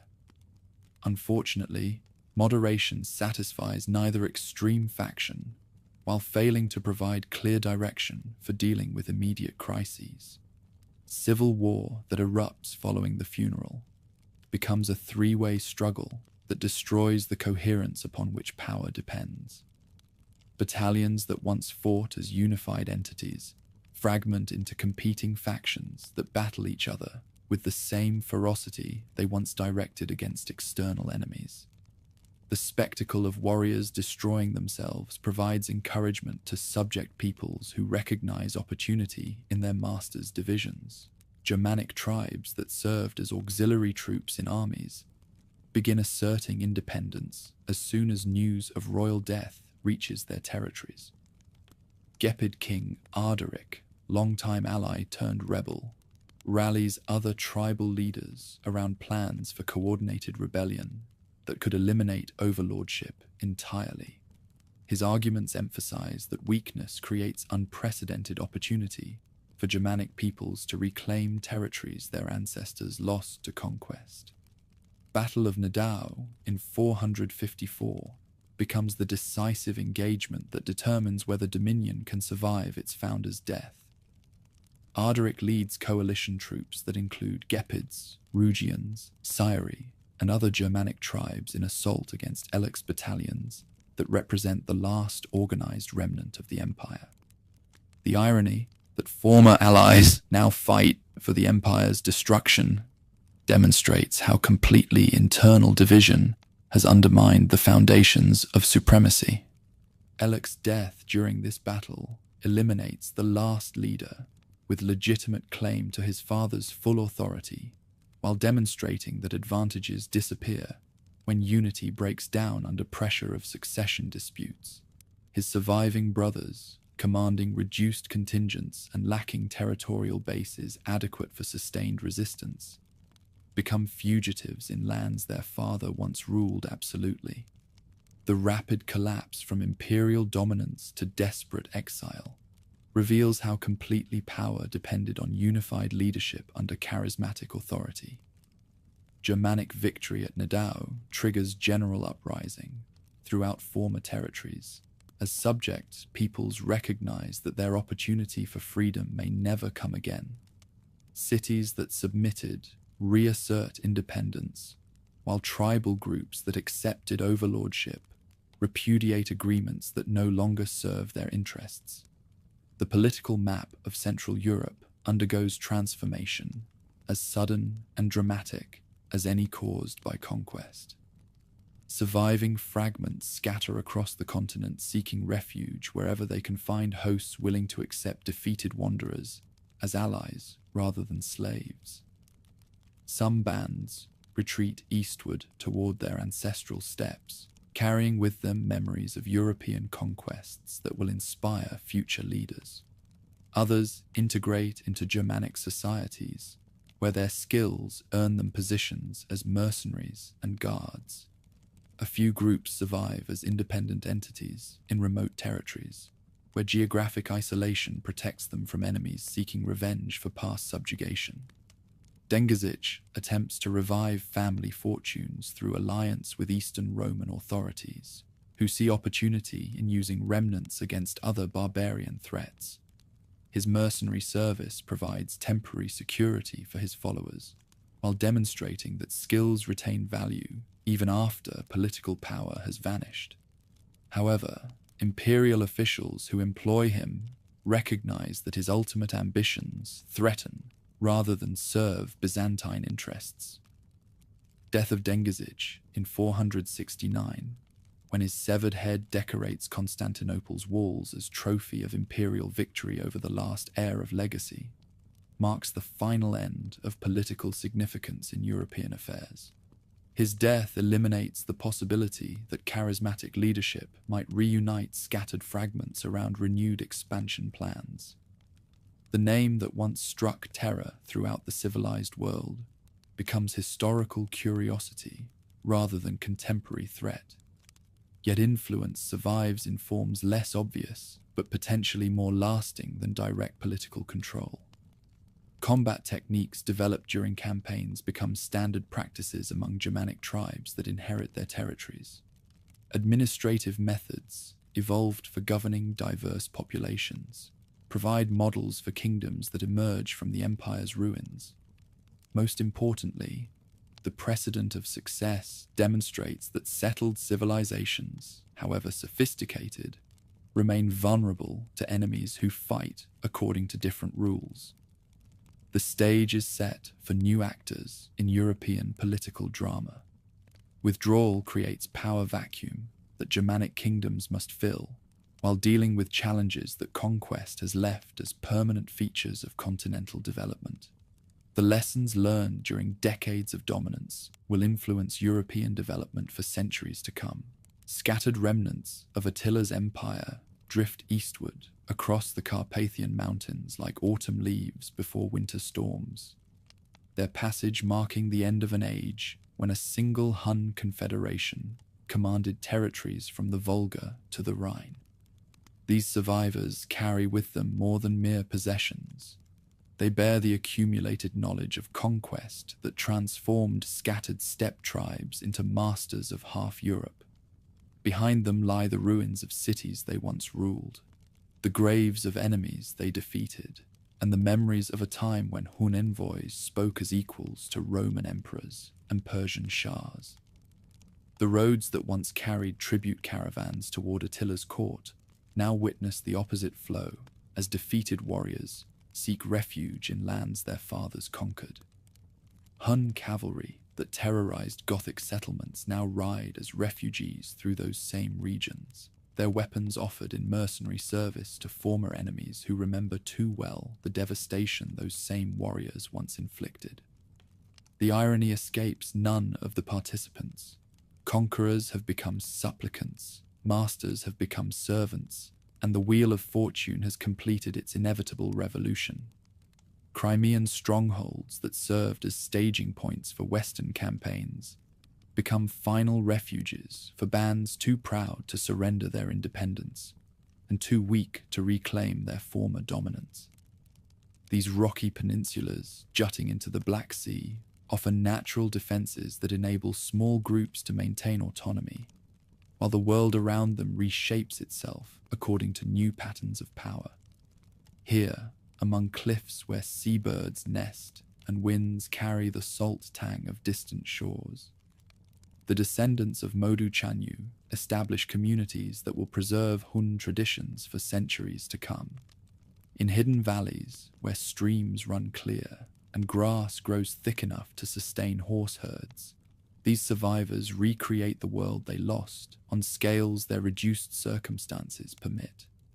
Felt yurts rise again on ground that echoes with the ghosts of vanished greatness. Children learn to ride before they walk, just as their ancestors did on the eastern steppes, while grandmothers weave tales of Attila's conquests into patterns that will guide their descendants long after the storytellers themselves have joined their heroes in the eternal hunt.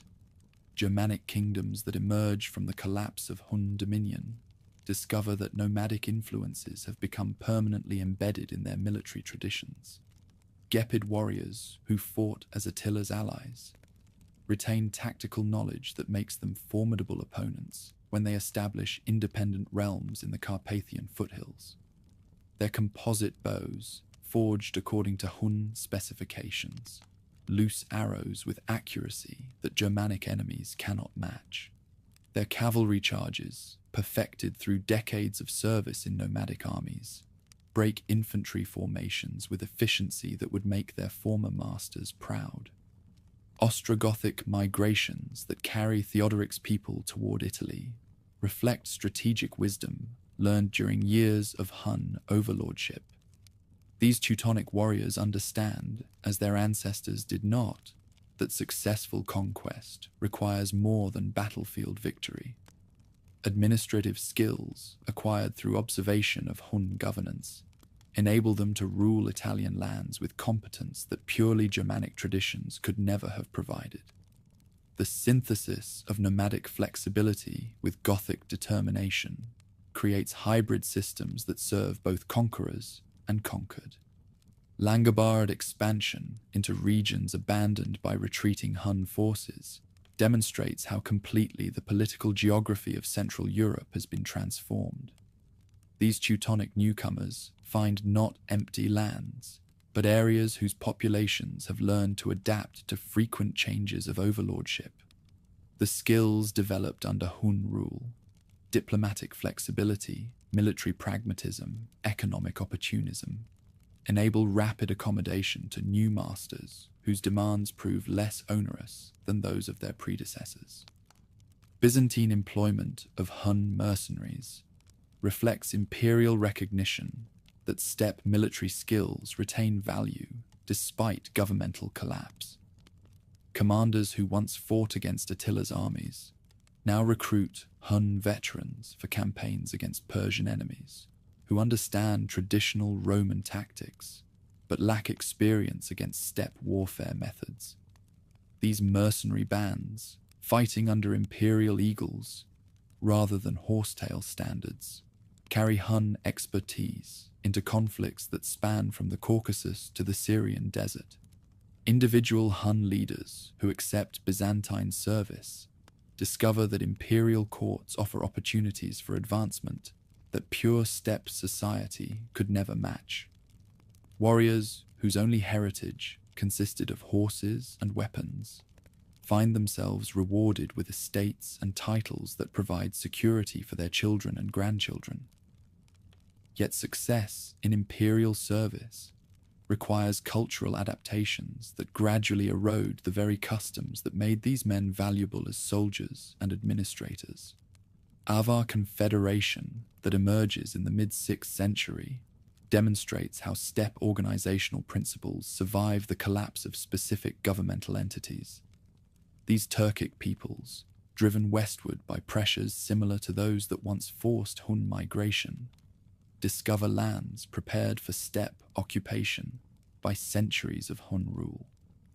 The administrative networks, tribute systems, and combat techniques that Attila perfected provide templates that new conquerors adapt to their own requirements, with modifications that reflect changing circumstances rather than revolutionary innovations. When Avar Khans established their headquarters in the same Pannonian strongholds that once housed Hun courts, they inherit more than mere geography. Local populations that served steppe masters for generations understand the expectations and obligations that oversight entails.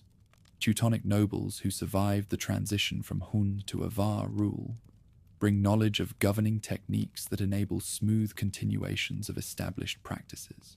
The lessons of accommodation learned during Hun dominance facilitate acceptance of new masters, whose methods differ in detail rather than fundamental principle. Slavic expansion that fills areas evacuated by retreating Teutonic tribes occurs within frameworks established during the Hun period.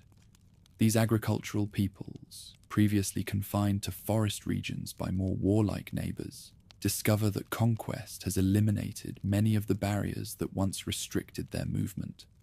The skills they develop for surviving under Hun oversight, flexibility, adaptability, patient endurance, serve them well as they establish communities along the Danubian Basin and Balkan Peninsula.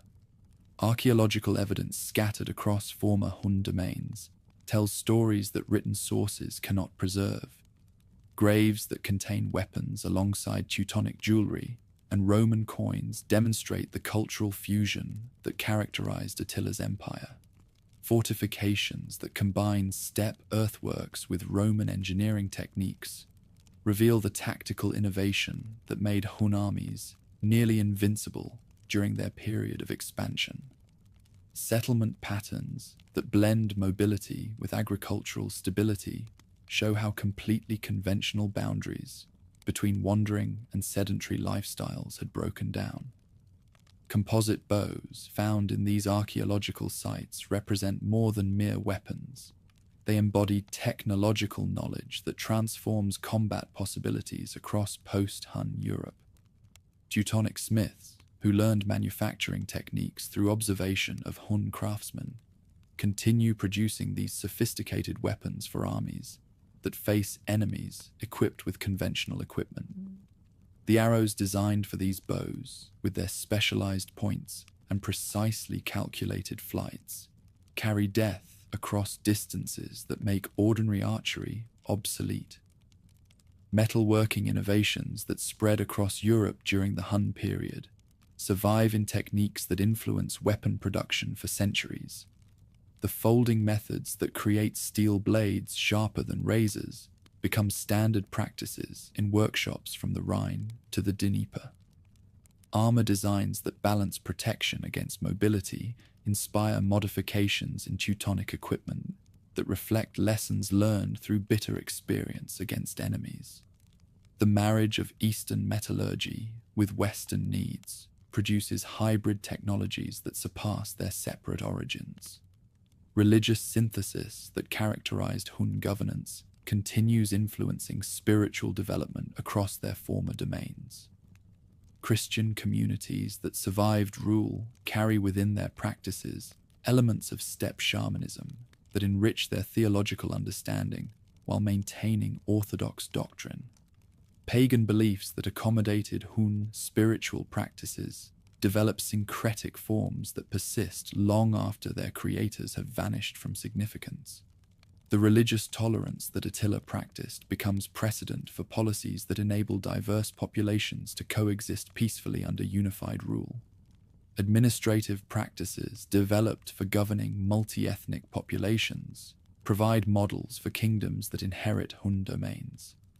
The flexible hierarchies that enabled leaders to rule Goths, Gepids, Alans, and Romans simultaneously inspire governmental innovations that serve medieval development.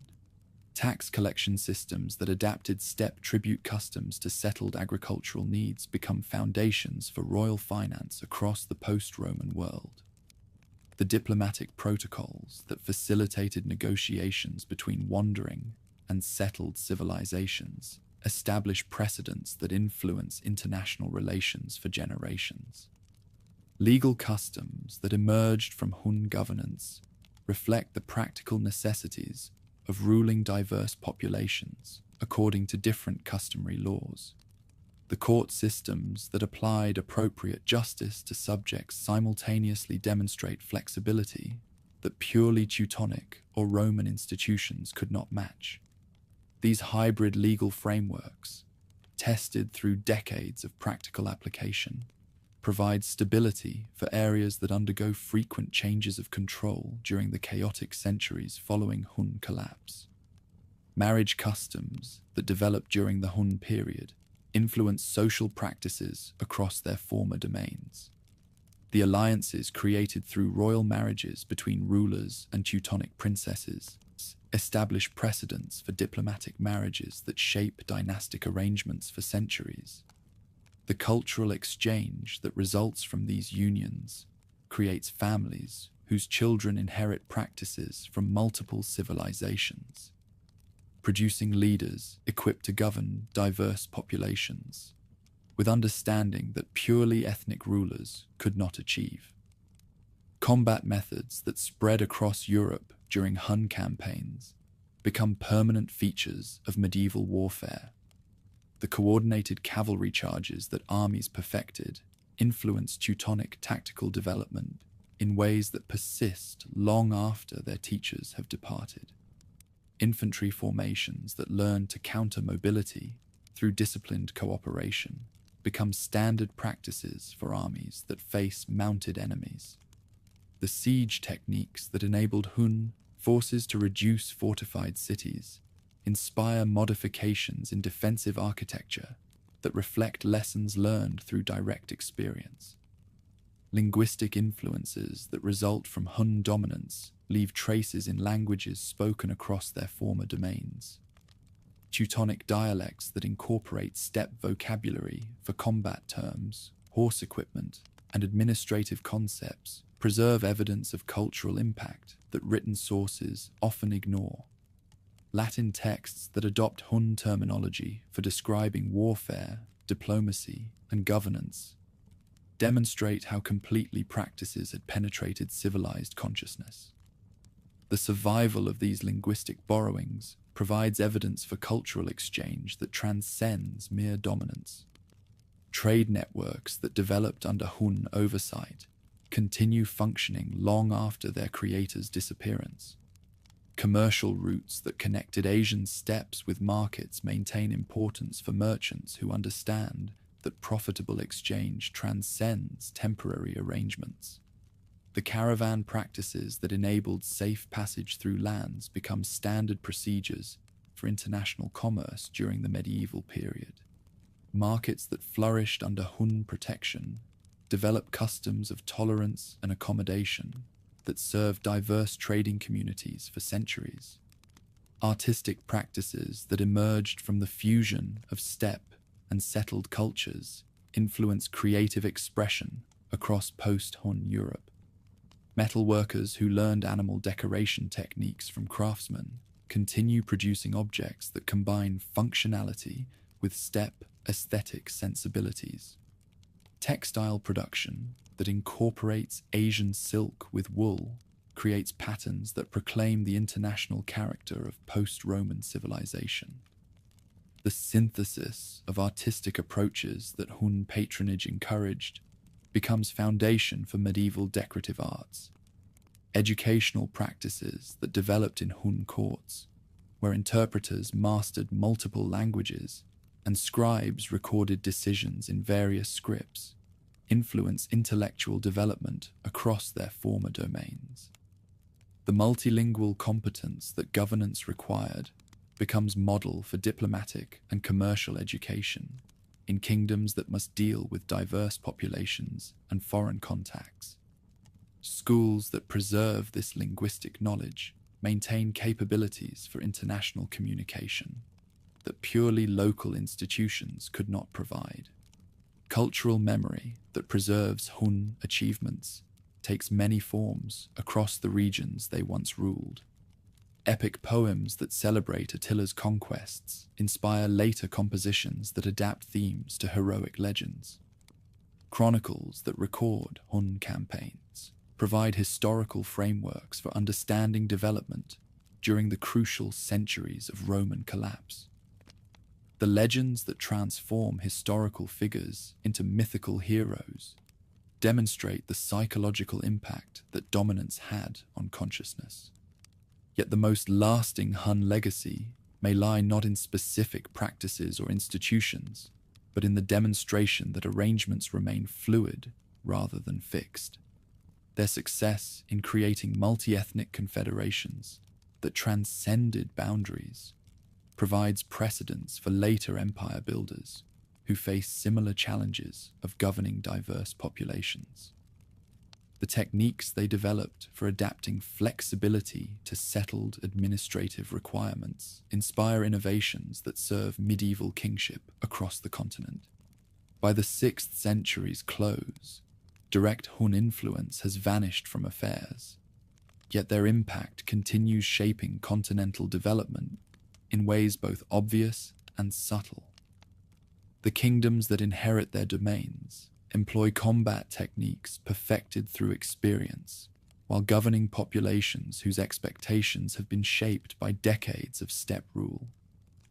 The trade routes that connected East and West retain importance for merchants who understand that profitable exchange requires accommodation between different cultural approaches. Perhaps most significantly, the Hun period demonstrates that civilization develops through interaction rather than isolation, that strength comes from synthesis rather than purity, and that the boundaries between wandering and settled lifestyles remain permeable to peoples with sufficient vision and determination. These lessons, learned through direct experience during the centuries of Hun dominance, become permanent features of consciousness.